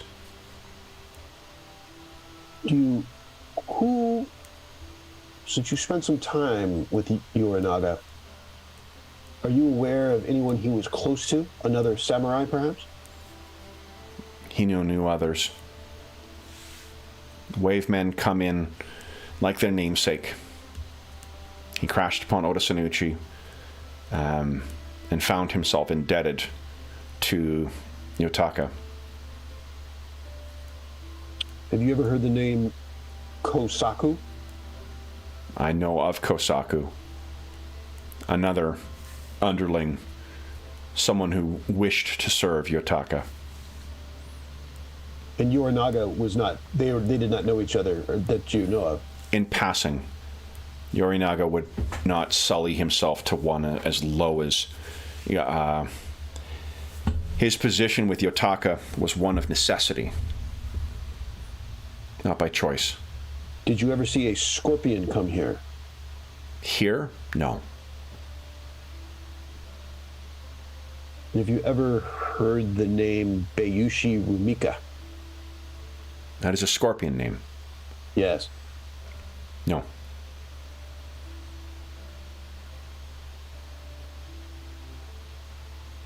What will come of my husband?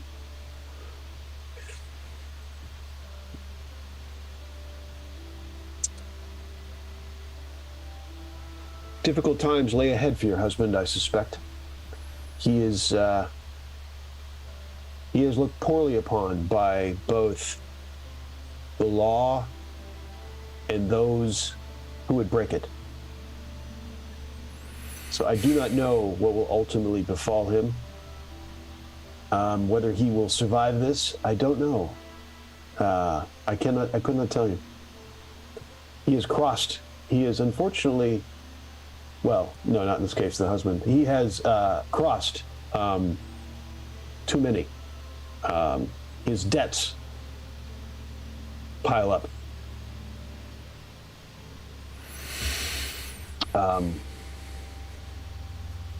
She seems to be just shattered at this point. Her eyes are red and run dry from tears. She just seems to be staring off. I think hopeless would be a way of perhaps understanding her demeanor at this point. Shinzaburo frowns. He says, I wish I had specific advice for you. I think your face will heal without consequence, further consequence.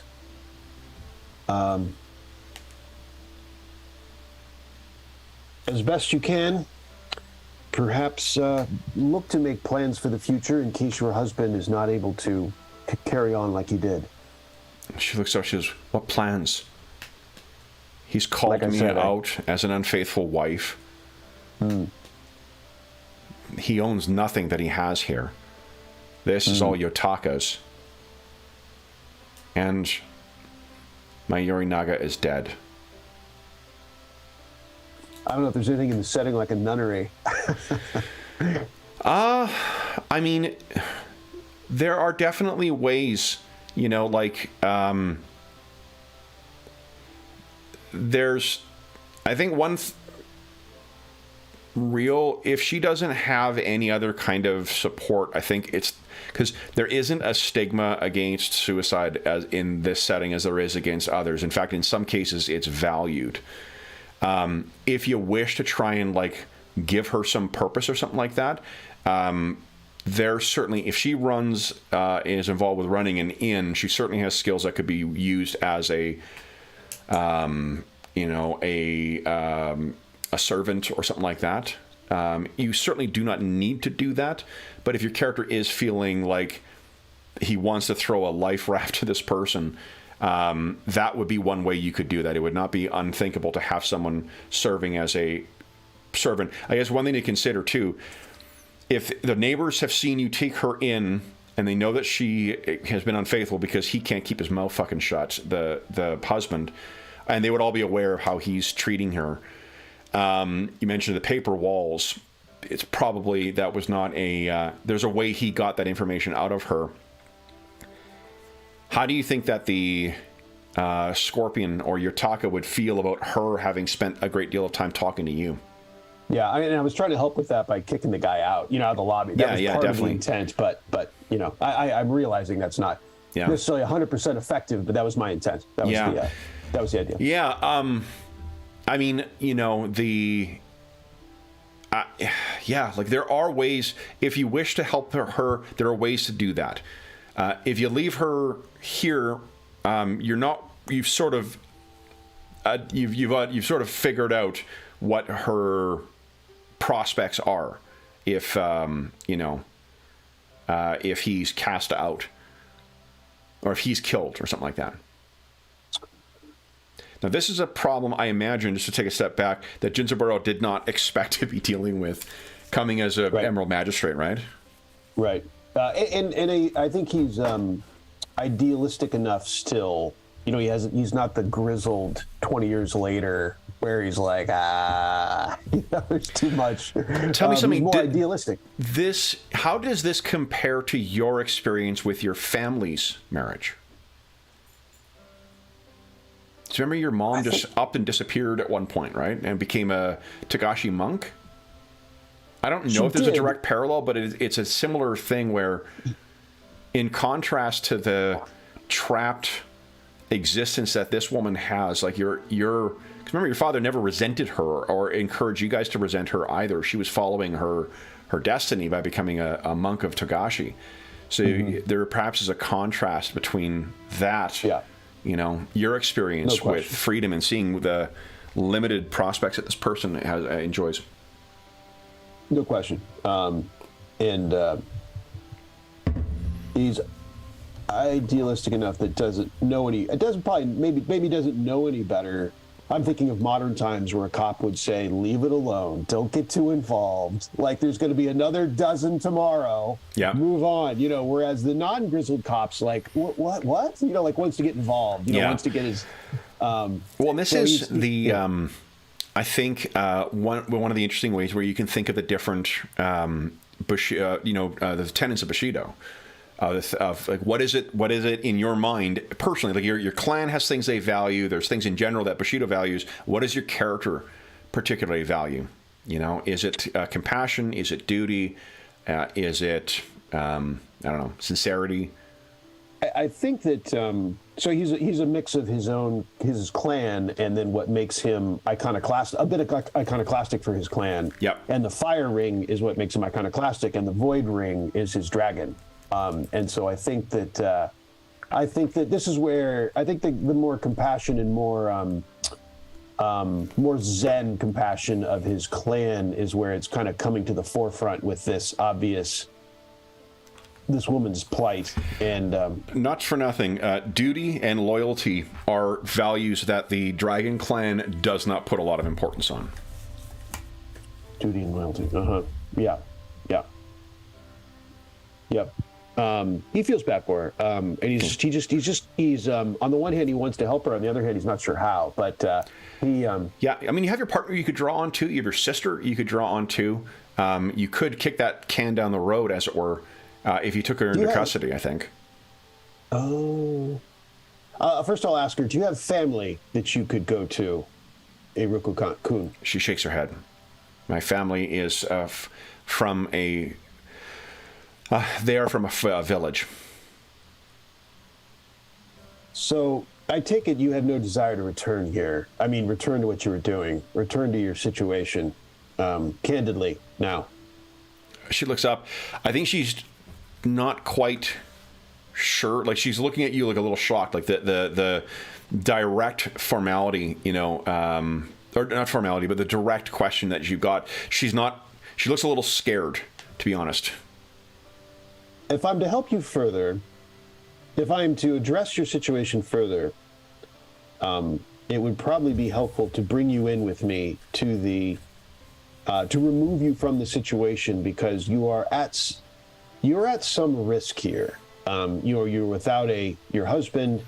Your husband was involved with things that are beyond him, obviously, and now you are somewhat exposed to those things alone here at this business. And if I'm to help you further, it would be best to remove you, to address your situation. It'd be best to remove you from them and bring you with me. However, that will also seal the fact that these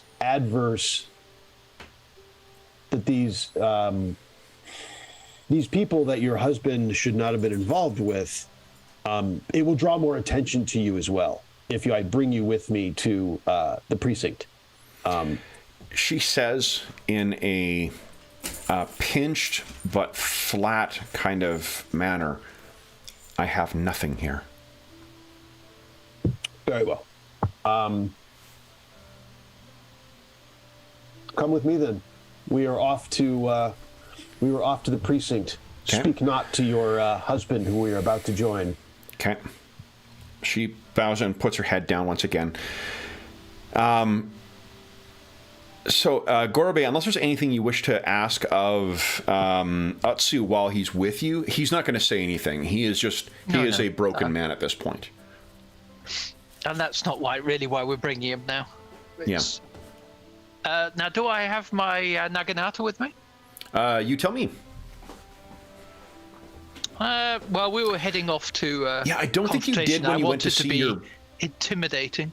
Yeah, I can't remember if you did when you went to dinner. Did you? Because I thought. No, I didn't have it at dinner. Okay. So, bringing heavy weaponry to the boss probably isn't a good idea. Let me set my RPG down here. Right. So what? So you're standing there, but you have your Daisho with you, obviously. And he is just standing. After about a half an hour, you see Jinsaburo leave or leave the thing, and he's accompanied by the wife walking on. And I think the husband looks up and he perks up just a little bit looking at her, but he still is too cowed to say anything. So as you walk over to Jinsaburo, you guys are all back together once again. What do you say, and then what do you guys do? Being aware that it's I don't think I go. It's not a good time just to go into the weeds with Gorobe about her. So I just say loud enough for everyone to hear. Off we go, I guess, Gorobe. Let's proceed. Lead the way. That's all I say. So, and where is it you're heading? Is it to the local magistrate's office? Same place with that? Yep, same place. So you guys are brought there. We'll see you guys arriving there. No one needs to adjust any strife. As you do, and I think I am going to...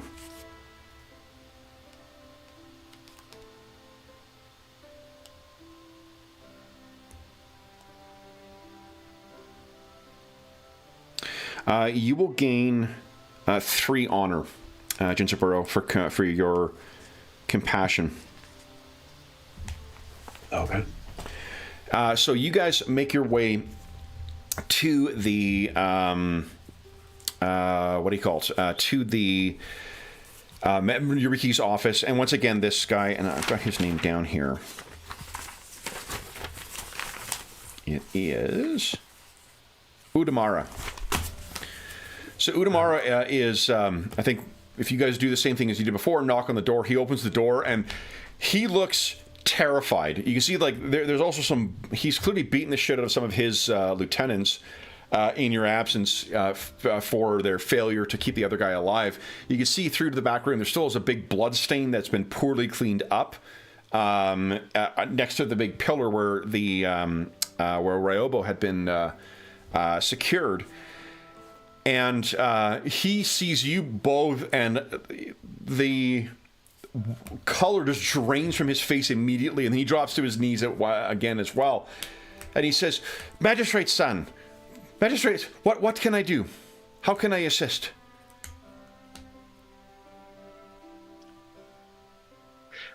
I'll say, right, we need you to. We've apprehended this villain who has evidence we need. I need you and your Yuriki out at each end of the street. And he says, "Go!" And Keep he security. Gestures to them, and they all go scrambling out. They sort of bump into one another as they're trying to figure out which direction. He starts yelling at them, and you guys are free to go in here. And what would you like to do with Atsu and Eriko? Let's put them in the room at the back, storeroom or whatever. Okay, together. That fateful room. The fateful. Fateful room. So he's as he's walking in, Atsu sees the blood stain on the ground, and his eyes get even bigger, and he looks back at the two of you. Eriko had just her head down the entire time. Do you wish to secure them in here whatsoever? One of them, both of them? I wouldn't. I would put her somewhere else. Is there any? There's a front room sort of where the magistrates all have been living, and then there's a back room where he was secured. I guess she'd be in the front room. I wouldn't put her in the same. Okay, so you perhaps move her over, and then he's in the back. Are you securing him as well? What they did is just tied his arms behind him, and do the same. Okay. Do the same. So he does the same. For her, maybe a bit of tea. I mean, I'll just point her at the tea. How about that? I'll point her. I'll say, and she'll start getting things ready. She's whatever else has happened in her life, she certainly knows all the obligations or whatnot, or customs that would be part of the domestic existence. So while she's doing that, while the magistrates are outside, you guys have an opportunity to talk to one another. So I'll say, look, let's. I will stay inside the room, but when the Yuriki come back, tell them that I've left. Tell them that I've gone back to the barracks to get Very help. well. And you're going to go into the room with the prisoner? Yep. Very well. So you haven't had a chance to talk about what Ginzerburo learned from Eriko. So I'm curious to hear what Ginzerburo tells him. I start with, because I think it's on his mind, it's one of those where he's idealistic, but I think he's got some awareness that he's idealistic. And so he says, Gorbet, I don't think that this, looking for her name again, let's see, Eriko. Eriko-kun is any further use to us in this beyond the information I have learned and about to share with you. I brought her because there is nothing for her there but misery and possibly death in that sad excuse for a place to lay your head. And so maybe I am foolish, but I brought her to move on from that for a very, very, very short-term solution to that I will worry about later after we have done our duty here and secured our issues. But in any case, she shared with me. Magistrate and marriage counsellor, I admire you, Ginzerburo. He chuckled. He's feeling self-conscious about it. But So Does Gorbe have any points in medicine? yes. Oh, no, Gorbe, Gingerbread. I'm sorry. I can't remember. I would be most surprised. Let me double check. I doubt it very much. Quick question: are there any Yari or anything in the? No medicine. No medicine. Probably, yeah. I mean, what there are is there is the biggest pole arm that's likely to be in a magistrate's office is a man catcher, or there's I can't remember what it's called, but it's the pole arm that has it's the T junction at the end with barbs on it that's designed to kind of catch a kimono. What the heck is it called? Let me see I'll here. grab that then. Okay. Yeah, because there's one of the things that the magistrates they have they're armed with a sai because that's what's it's designed for disarming or a jit. Forgive me, not a sai, a jit to disarm drunk samurai. And it's a man. I'm looking for something to pull shinobi out of rafters. Oh yeah, so this thing. Let me just find the name of it. It was not in because the pole arm I'm thinking of. What it's designed for is to kind of get caught up in or something. What's it called? So derigami. Let me have a. Where is it hiding? So the weapons are near the back of the book. In equipment, here we go. 230. That's not a Pacento.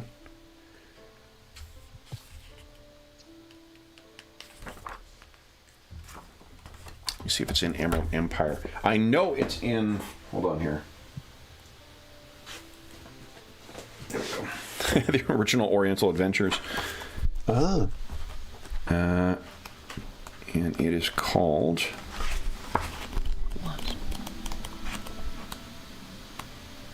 There we go. Sode Garami.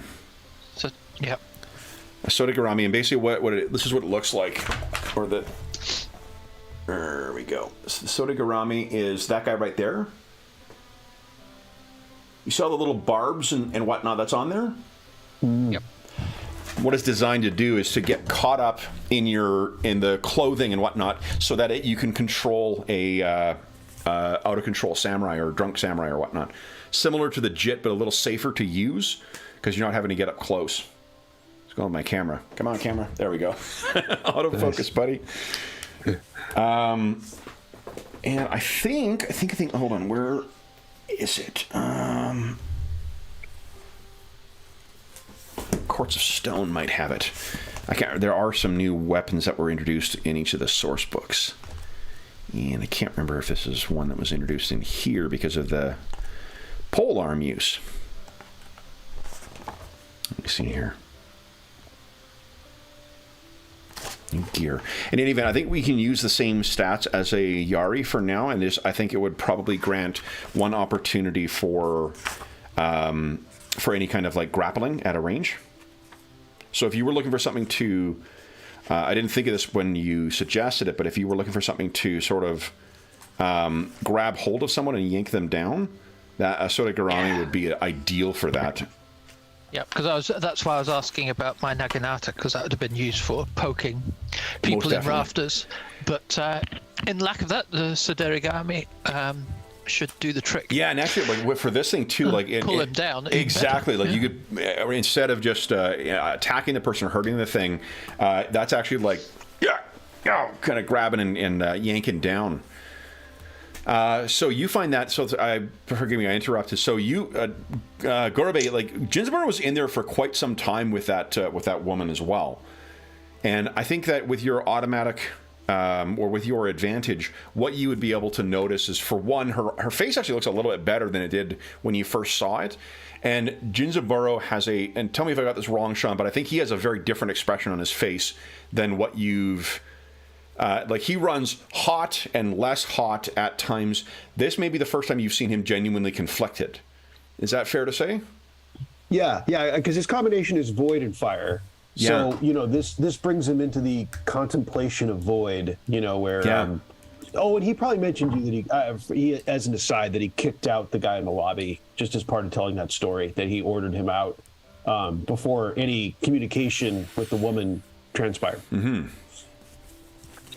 And that let's see, I don't think there's anything else. But he does look at Gorbei as Gorbei settles on, like Gorbei's looking for something, and so I think Jinsaburo is naturally like, preparations, and when he sees what does he tell Gorbei about the crane?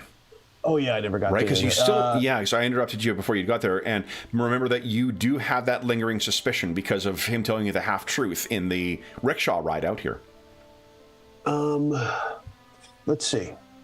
So Gorbei, she was convinced of Yorinaga was an honorable man, and that he was obviously she was taken with him, but with Yorinaga, but she's convinced that Yotaka forced him into this life of dishonor, that and that Yorinaga felt that taking more than he was supposed to of money from this.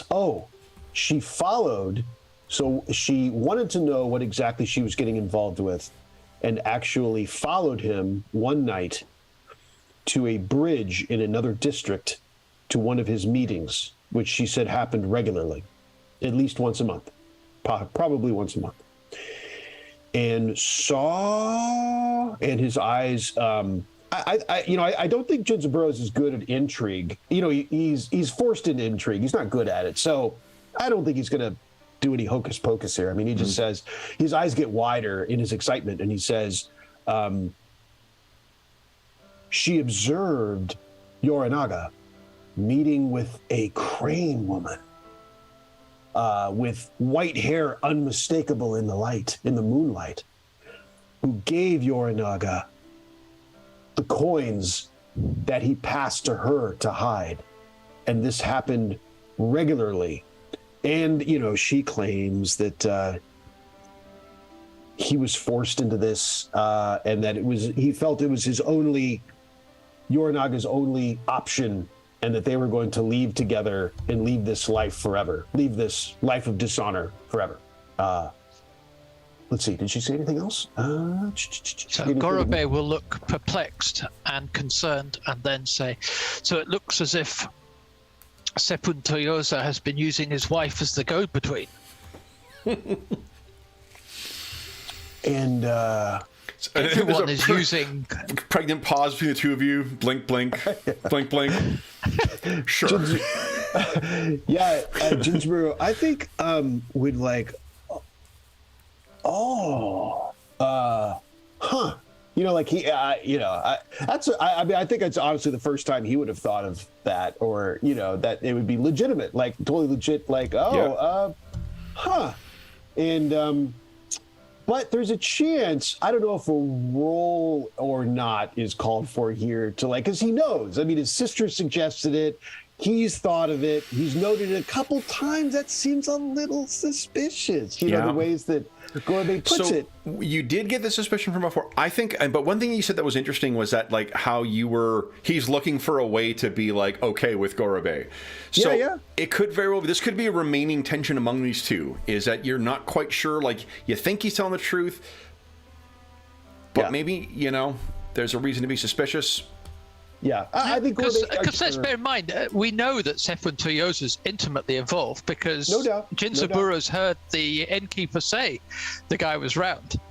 No question, it's possible. It's legitimate. It's not crazy. But I think Jinza Burrow at this point, though, is, even though he wants to believe, he's just got he knows these little spots where he's looking. He's got he's still an investigator, at least a budding investigator. So why do you think? How about this, Jinza Burrow? Here's one thing that maybe the thing that the pee under the bed, as it were, the mattresses. Yeah. Why would Toyosa show up at Yorinaga's inn the day after the day after he died? Mm-hmm. Oh, that's right. He would have included that. Because if the wife, well, you guys both heard that, but if the wife was the go-between, why would the husband show up at the what do you call it, the inn the day after Yorinaga was killed?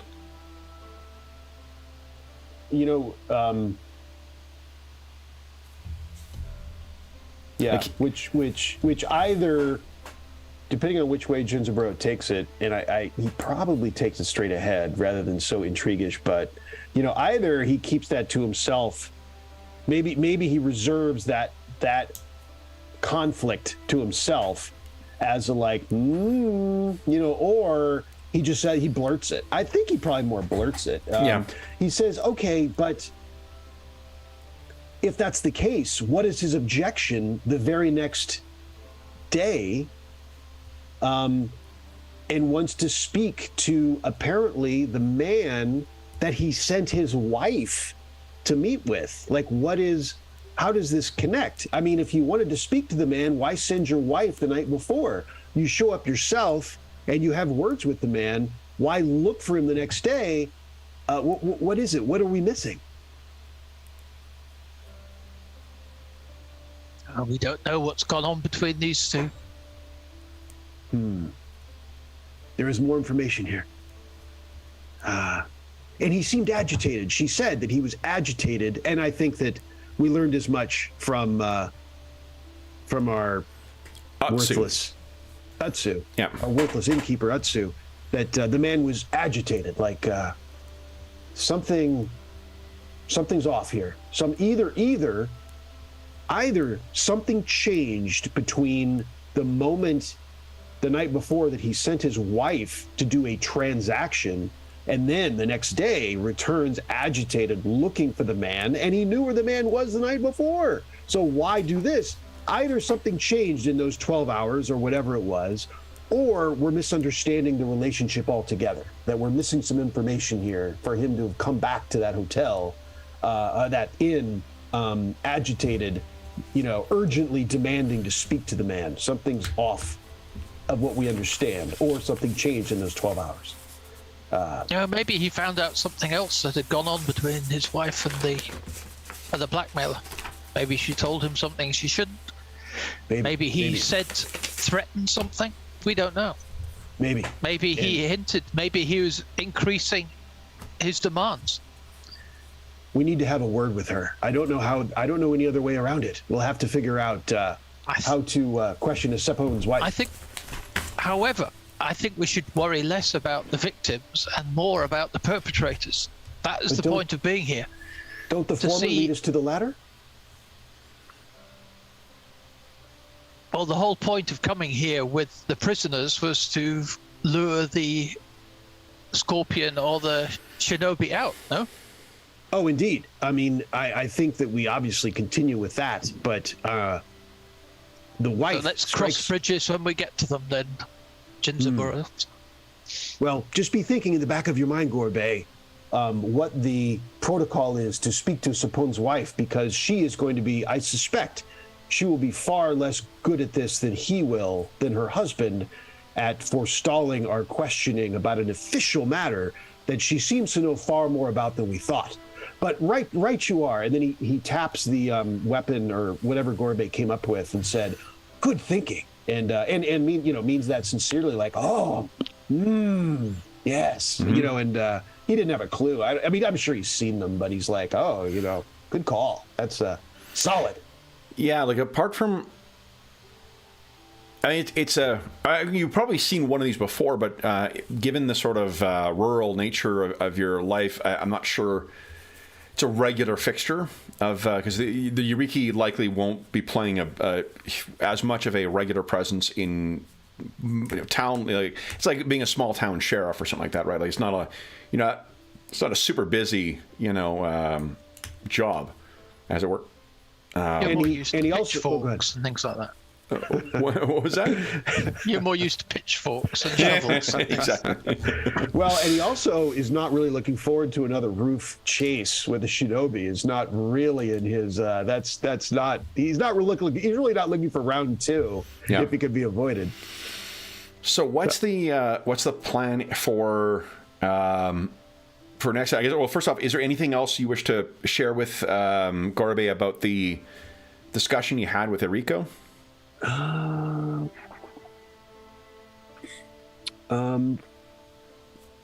see here. Oh, and I think, Gorbei, you can get a void point back for your assiduous efforts to try and protect your clan's honor here?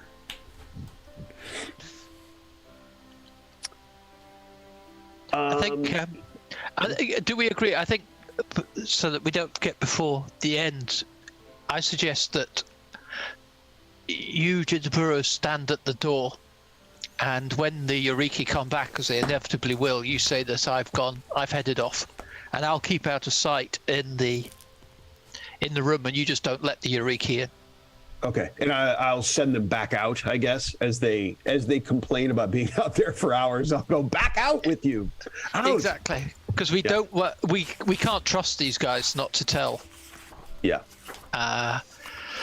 Certainly not the let commander. Yotaka know, and what Yotaka knows, then the Scorpions will know. So we would need to have a little element of surprise for the Shinobi if he turns up. Indeed. And if there's anything Somebody else, he's not expecting.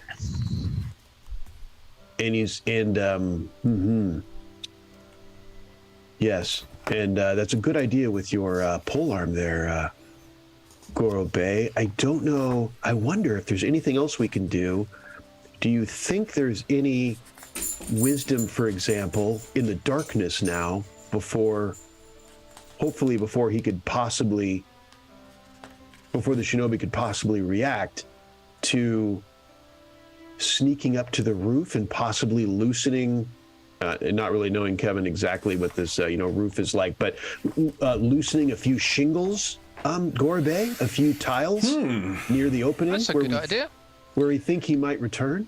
So we just need something to make it, I believe the Nightingale floors. We'll need to improvise. Something that will creak when somebody... If not give away entirely. I mean, I don't know if we're up to it, but if possible. I think it's probably smithing. It's an artisan skill or artisan skill. Smithing and probably... It is actually an old hobby of Jinzaburo's, smithing. Is it? Okay. He doesn't do much of it now, but in his childhood, he did a little smithing as like a high school job. TN1, smithing, and I think it's either water to adapt it or air for refining it.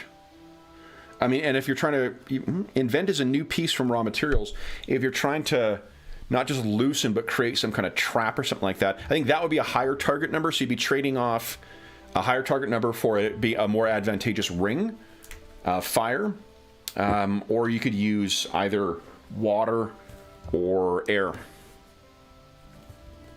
Just a creak would do. Some warning.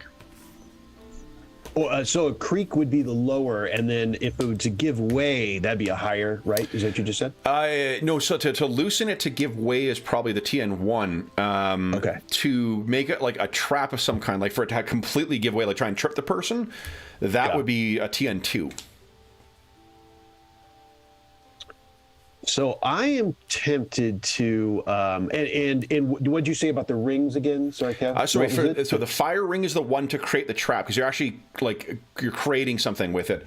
Okay. And the fire approach is described as invent.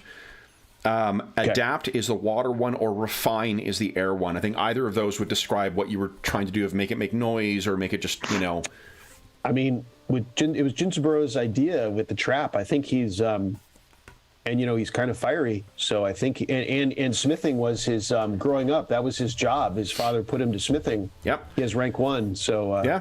Unlike other samurai, you're used to getting your hands dirty. So yeah. Well, sure. The mountains, a whole mountainy. Okay. So then I think what you're going to need is it'll be a one to craft it is what we're testing with the target number. The opportunity spend, I think you're going to need either 1 or 2 to make it concealed. Mm-hmm. Gorobe, or you? Can Gorobe help, at least in a non-skilled way? Yeah. Either use a ring if he's not. Are you trained in smithing at all? I don't think so. No. Okay, so it'll be a extra ring dice you're getting from that, and then you could spend a void point on it as well. Yeah, I'm spending the void point. Okay.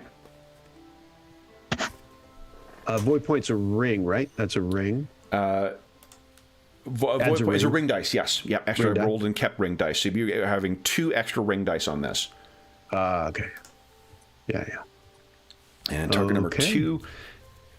And you're going to want oh, look at that. interesting. Holy smokes. Wow. Its fire Wow. approach to each of those strife you keep is a extra success as well.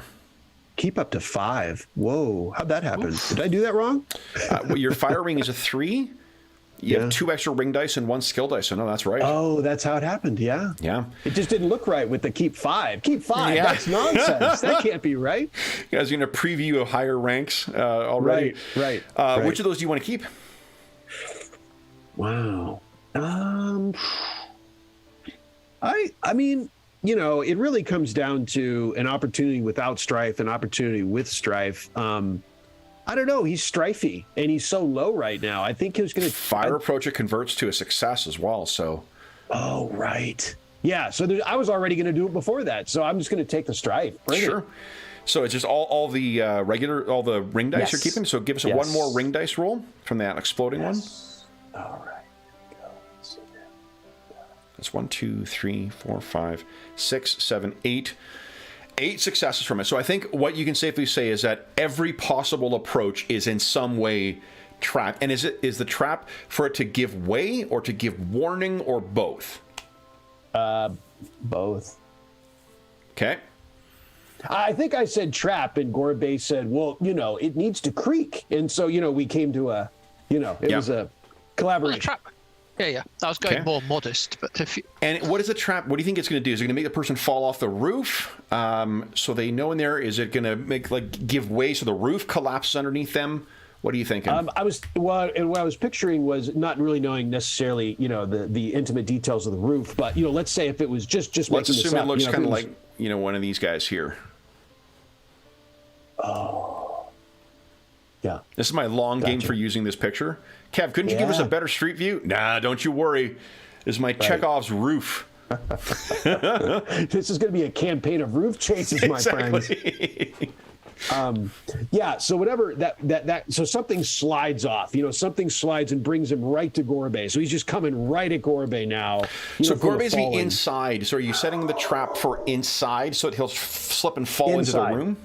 Inside. Yeah, So like okay. where he would have been perched to wing his weapon, you know, I want those to give way so he slides in instead. Yeah, so he would have. The only angle, like barring there being some kind of supernatural element to this, the only angle for successfully attacking someone in here would have to be going in and climbing along the rafters and then making the attack. But you guys, I think, already identified with the markings that when you were inspecting the murder scene for Ryoko. And there was a Ryobo, handle, I think. You There was saw like that a that's where he handle was. So I think you can safely something, assume too. you know where he's coming in.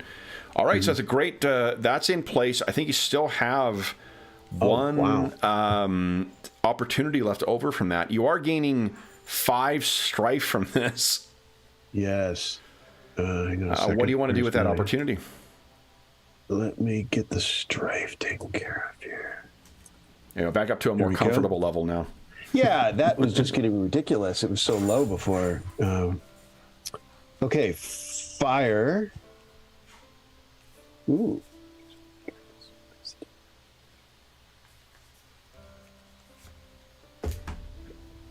Ooh.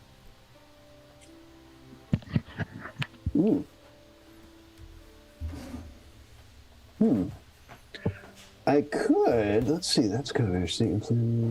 No. All right. One more check here. Ooh, use your focus instead of your vigilance. Focus instead of your vigilance. Ooh, that's kind of better for me, actually. All right. I am down to either. What about my top 2 possibilities are on an initiative check. So I don't know, since we're expecting it, maybe it makes sense. On initiative check, use your focus instead of your vigilance for your initiative. Oh, win surprise, though. Oh, I missed that last part. That doesn't really fit. I mean, you'll be surprised, and both of you guys have actually a higher focus than you do vigilance. Yes, right. The other one is the possibility was during an attack during an attack action check, increase the TN of the next check the target makes to resist a critical strike they suffer before the start of the next turn. That may be a little too... it's under the conflict and martial examples of fire opportunities. Yeah, I mean, if he's falling down, I could see that there is a... he's in a disadvantageous position, and may leave you open, or leave him open for more easily critically wounded. Let's do that. Let's do that one. Okay. That's the one. During an attack action check, increase the TN of the next check of the target makes to resist a critical strike they suffer before the start of the next turn by 1 per opportunity spent that way. So I guess I've got 1, right? I've got 1 to spend. Yeah. So I'm just seeing if there are in the Path of Waves supplement, there's a bunch of new weapons too, but it's all like either Gaijin weapons or improvised. Let me tell you guys, if you need to arm yourself with a boat oar, a sake bottle, or an umbrella, I got you covered. Sake bottle, nice. Rules are in here. Sweet. Okay, so then, Gorobe, tell us a little bit about what your preparations are here. So I think we're making a stealth check at some point here. Yep, so I'll be guessing where he must have come from last time. Okay. And looking to be out of sight, so underneath that wall. So not on the opposite wall where it'd be easier to spot. Okay. What are you dealing with our Utsu? Anything you wish to do to account for him being in the same room? Oh, well, no, he can just be, he's tied up, so. Okay. Let's also gag him while we're at it. Okay, so he's gagged. He can't really say much. The lighting in here would have been by one of the paper lanterns. Do you wish to do anything about that? I think what I'll do there is, let's see if...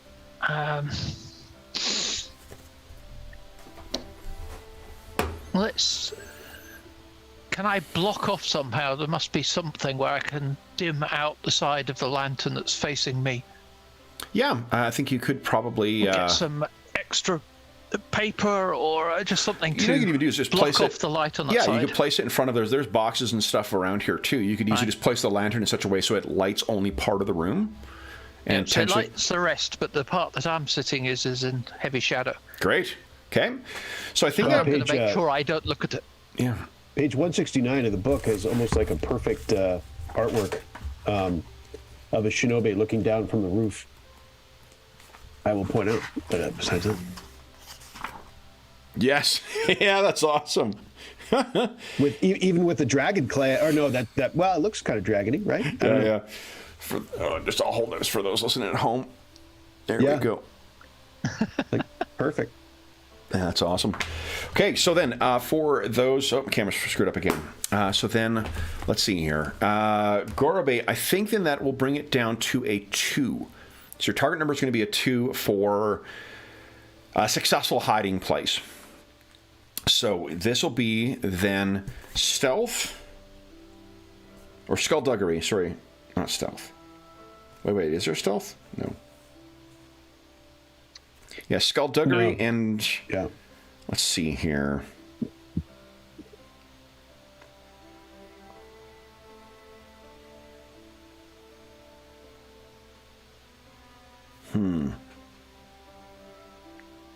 I mean, it's also... I think it might also be fitness.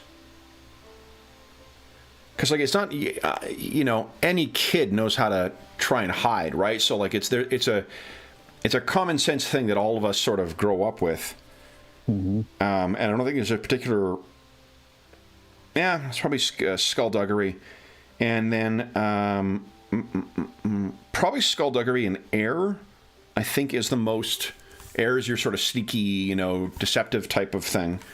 But I'll take a pitch from Gorobe if you feel that's not a right fit for it. No. It's good.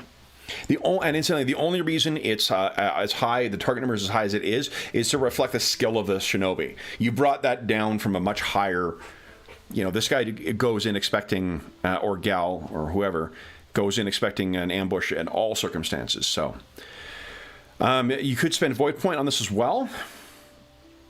Yep. Okay. So then when you are ready, go ahead and give us your roll.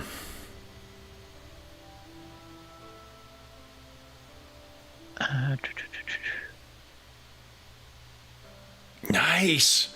Look at that. All right, so you keep 3 of those. Don't I keep a 4th because I used the ring? The void? No, but the void, you don't roll a skill dice with a void, you roll a ring dice with a void.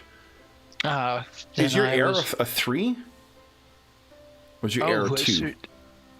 Oh, well, no, in that case I did it right because I used water instead, so I've got the extra dice. Oh, okay, so you use water. Well, again, so water, if you're using water, I need a pitch for how that fits then.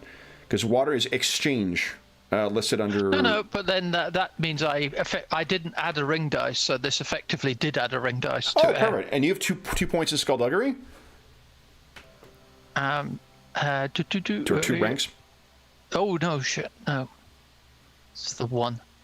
Okay, so why don't we reset the thing and give it a second roll. Let's do that again. Let's try that again.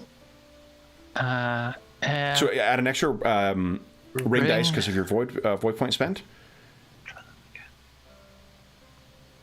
There we go. Nice. Oh, nice. So you keep 3 of those, and you've got 1, 2. So you get 3. You only need 2 if you want to get access to that opportunity. And the air opportunity. This might be interesting. I remember us discussing it quite this way. I think page 28 has using opportunities as a descriptor, and one of the descriptors for air is stealthy. So I don't know if that comes into play, but I'm just noticing it.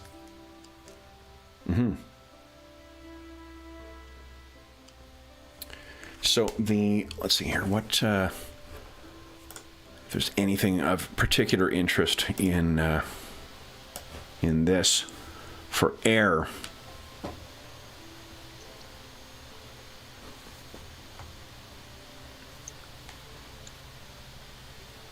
Lots of information gaining stuff here with air.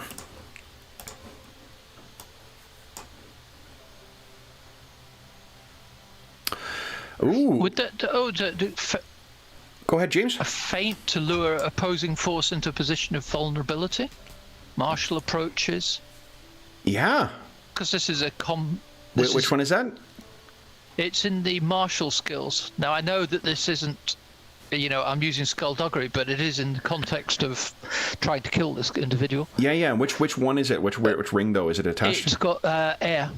So Air. feint to, because that's why I rolled, right, was on air. Yep. So to lure opposing force into a position of vulnerability. And then Does that expose them? Does it say what you would gain out of it? What mechanically? No, it just... So here's what I think. I'm looking at the opportunity spends under martial, and I think that's a great idea. One of them could be add a kept ring dice set to an opportunity during your martial skill check. So if you wanted to, for instance, use an opportunity to grab him and not allow him to get away with your Sodegarami, then you could set that to an opportunity, and as long as you roll a success on an attack, you would automatically also grab him. That could be cool. Yep. Okay. So then we'll treat your next attack as having that. So you're in a perfect position. Jinzaburo, where are you thinking of being while you're trying to spring this trap? And I will discuss that with Gorbe. What do you think, Gorbe, my location? No, I think it's best that you're outside the room. Okay. Because I'm hoping that the Eureka will pass on the fact that you're in the front office. And that nobody else is in the back office. In that back room, Kevin has a door Does it have a door? Single way of getting back there, yeah. And it is a doorway, not just a passage. It's a sliding door, like it's a shoji door. Sliding. Or shoji screen. I mean, maybe leave it open though, Gorbe, so I can see the target. I don't have to be in the room to see the target. Would be helpful. If you leave the door open, it will be casting more light in. And from what I understood, because with the shoji door, you should be able to just go straight through it if you hear a crash and a shout. Yeah, and the trap you set up, if it is successful, then this is, you're going to hear what's happened before. I was just making it so that I could possibly use magic from distance. That's all, from range. You're absolutely right. That could do that, but it also makes it so that there are easy two. To see. Yeah. Okay. We'll keep it close. But let me ask you this: and I guess there's something Gorbe may say is if the assassin knows that there is someone specifically watching the target, what do you think that they would do? Try and kill the person who's watching. Yeah, or call it off. I mean, if they detect the trap, Or maybe. call it off, yeah. We keep the door closed. I was just interrogating the situation to see if I think Eriko, as she prepares tea for you, you're sort of waiting with her and sort of waiting for something to happen. She maybe catches you looking back a couple of times, and she says, "Dragon-sama, I don't wish to impose, but are you recently to the city? Have you arrived recently?" Yes. She nods. "I found it overwhelming when I first arrived."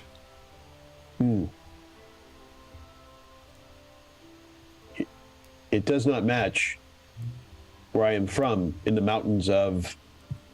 The Dragon Mountains. Yeah, the Dragon Mountains. I think it's, in any given RPG set, fantasy RPG, you can almost routinely say Spine of the World Mountains, and there's probably going to be one there. I don't think this is the Spine of the World. I can't remember what the name of the Dragon Mountains. It's like that, but yeah. There is a Spine of the World Mountains in Rokugan. There is also in Forgotten Realms.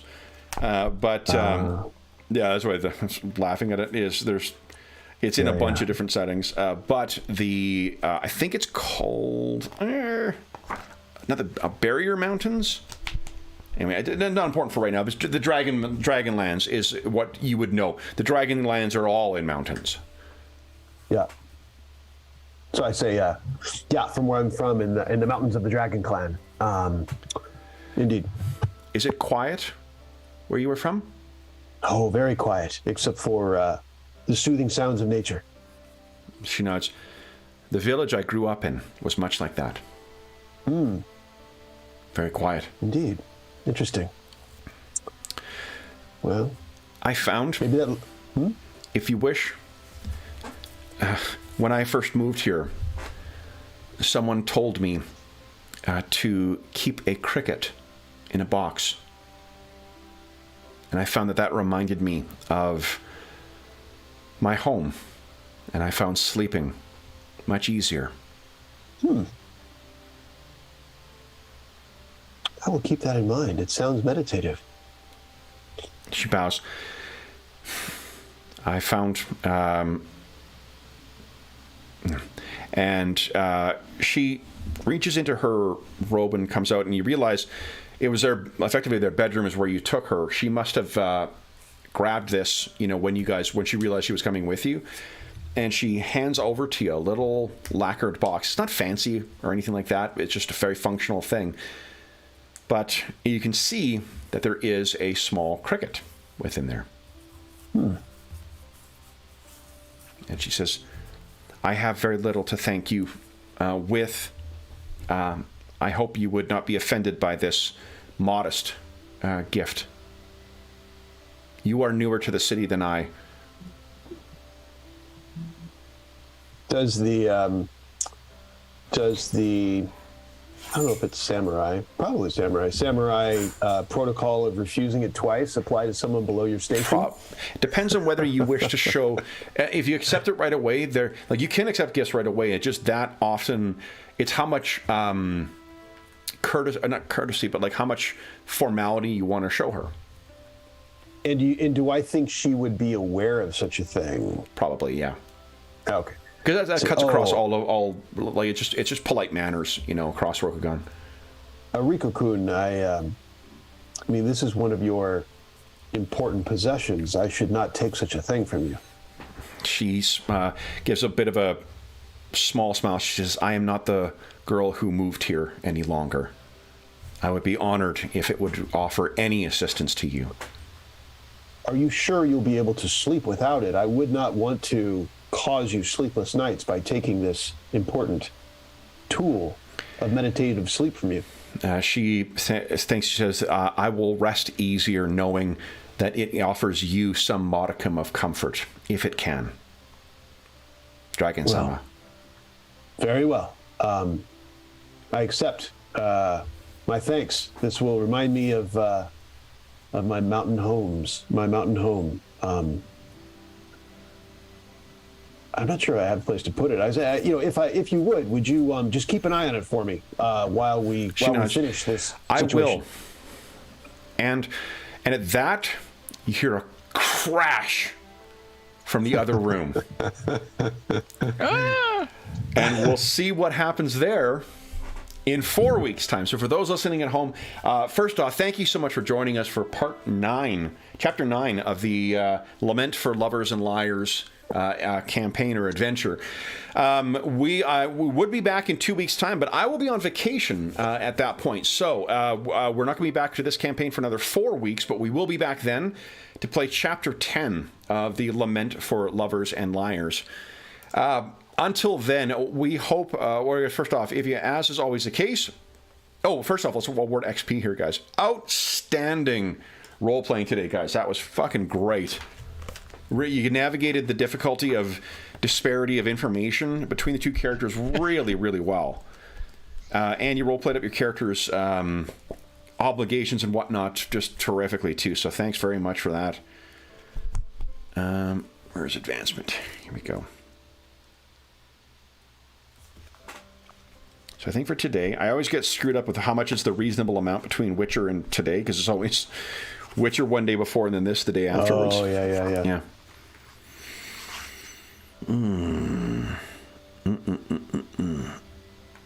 Flat 8 in both games should do it. Most definitely. Here we go. What? So it's 1 XP per hour of play, 3, and I think that you guys did just such a great job with role playing. Let's bump that up to a 5. Ooh. So 5 XP for today. As is always the case for those listening at home, if you have any comments, questions, or concerns regarding the campaign, the game, or the session, please don't hesitate to leave a comment in the comment section of the video, and I'll endeavor to reply in a timely fashion. In addition, there is a link down below to the Dungeon Musings Discord server, and we have channels there dedicated to, I believe, this game, this campaign, and every other game we run on the channel. Not this campaign. I don't think we've got a 5 Rings specific campaign, but definitely have an assorted games channel. There's also a link down below, or I should say there's also a bunch of other channels over there, so tons of great people, tons of great conversations. You are more than welcome to join us over there. There's also a link down below to our friends at Noble Knight Games. Noble Knight Games is the preeminent retailer of hard-to-find and out-of-print RPGs in North America, and they have not only a huge selection of hard-to-find and out-of-print gaming products, RPG products, wide selection of new RPGs, board games, and card games, and if you make a purchase of $10 or more through their website, be sure to enter the code MUSINGS at checkout, and you will save yourself 10% on the purchase. There's also what did I say yesterday? Guess who just came in the room? Anna Banana. Hi, sweetie. In addition, there's also a link down below to the Heroes Save Villages campaign. That is the charity fundraising campaign we run on the channel.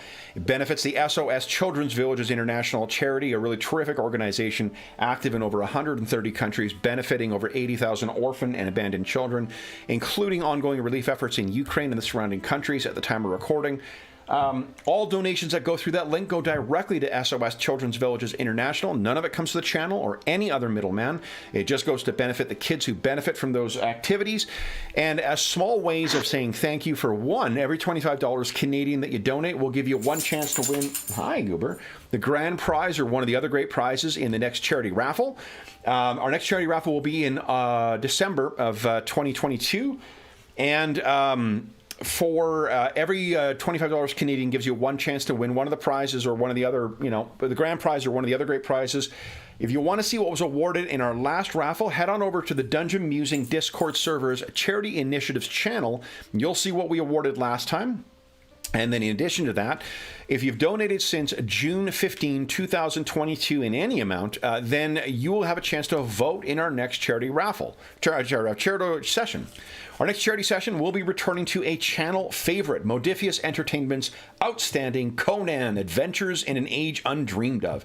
And the donors will help us decide what kind of game it's going to be, what type of characters we're going to play, what part of the Hyborian world we're going to focus on, what lens we're going to see it through. For 3 weeks, every week, the donors will have a chance to vote, and then at the end of that, we will be playing at the end of November that session. So if you have donated to through that link, not only do you get a chance to win some cool gaming stuff, not only do you get a chance to have a say on what we're playing on the channel, you also get a chance to help out kids who could really use some help. The last thing I will say is a huge thank you to our intrepid magistrates. So Sean and James, thank you for such a terrific session. I think this one really, I feel like all of the stuff we've been working towards of like system mastery and story and character building, that all really came together in this session. So thanks very much, guys. This was just an enormous amount of fun. I can't believe how fast it went by. So we're getting better at it.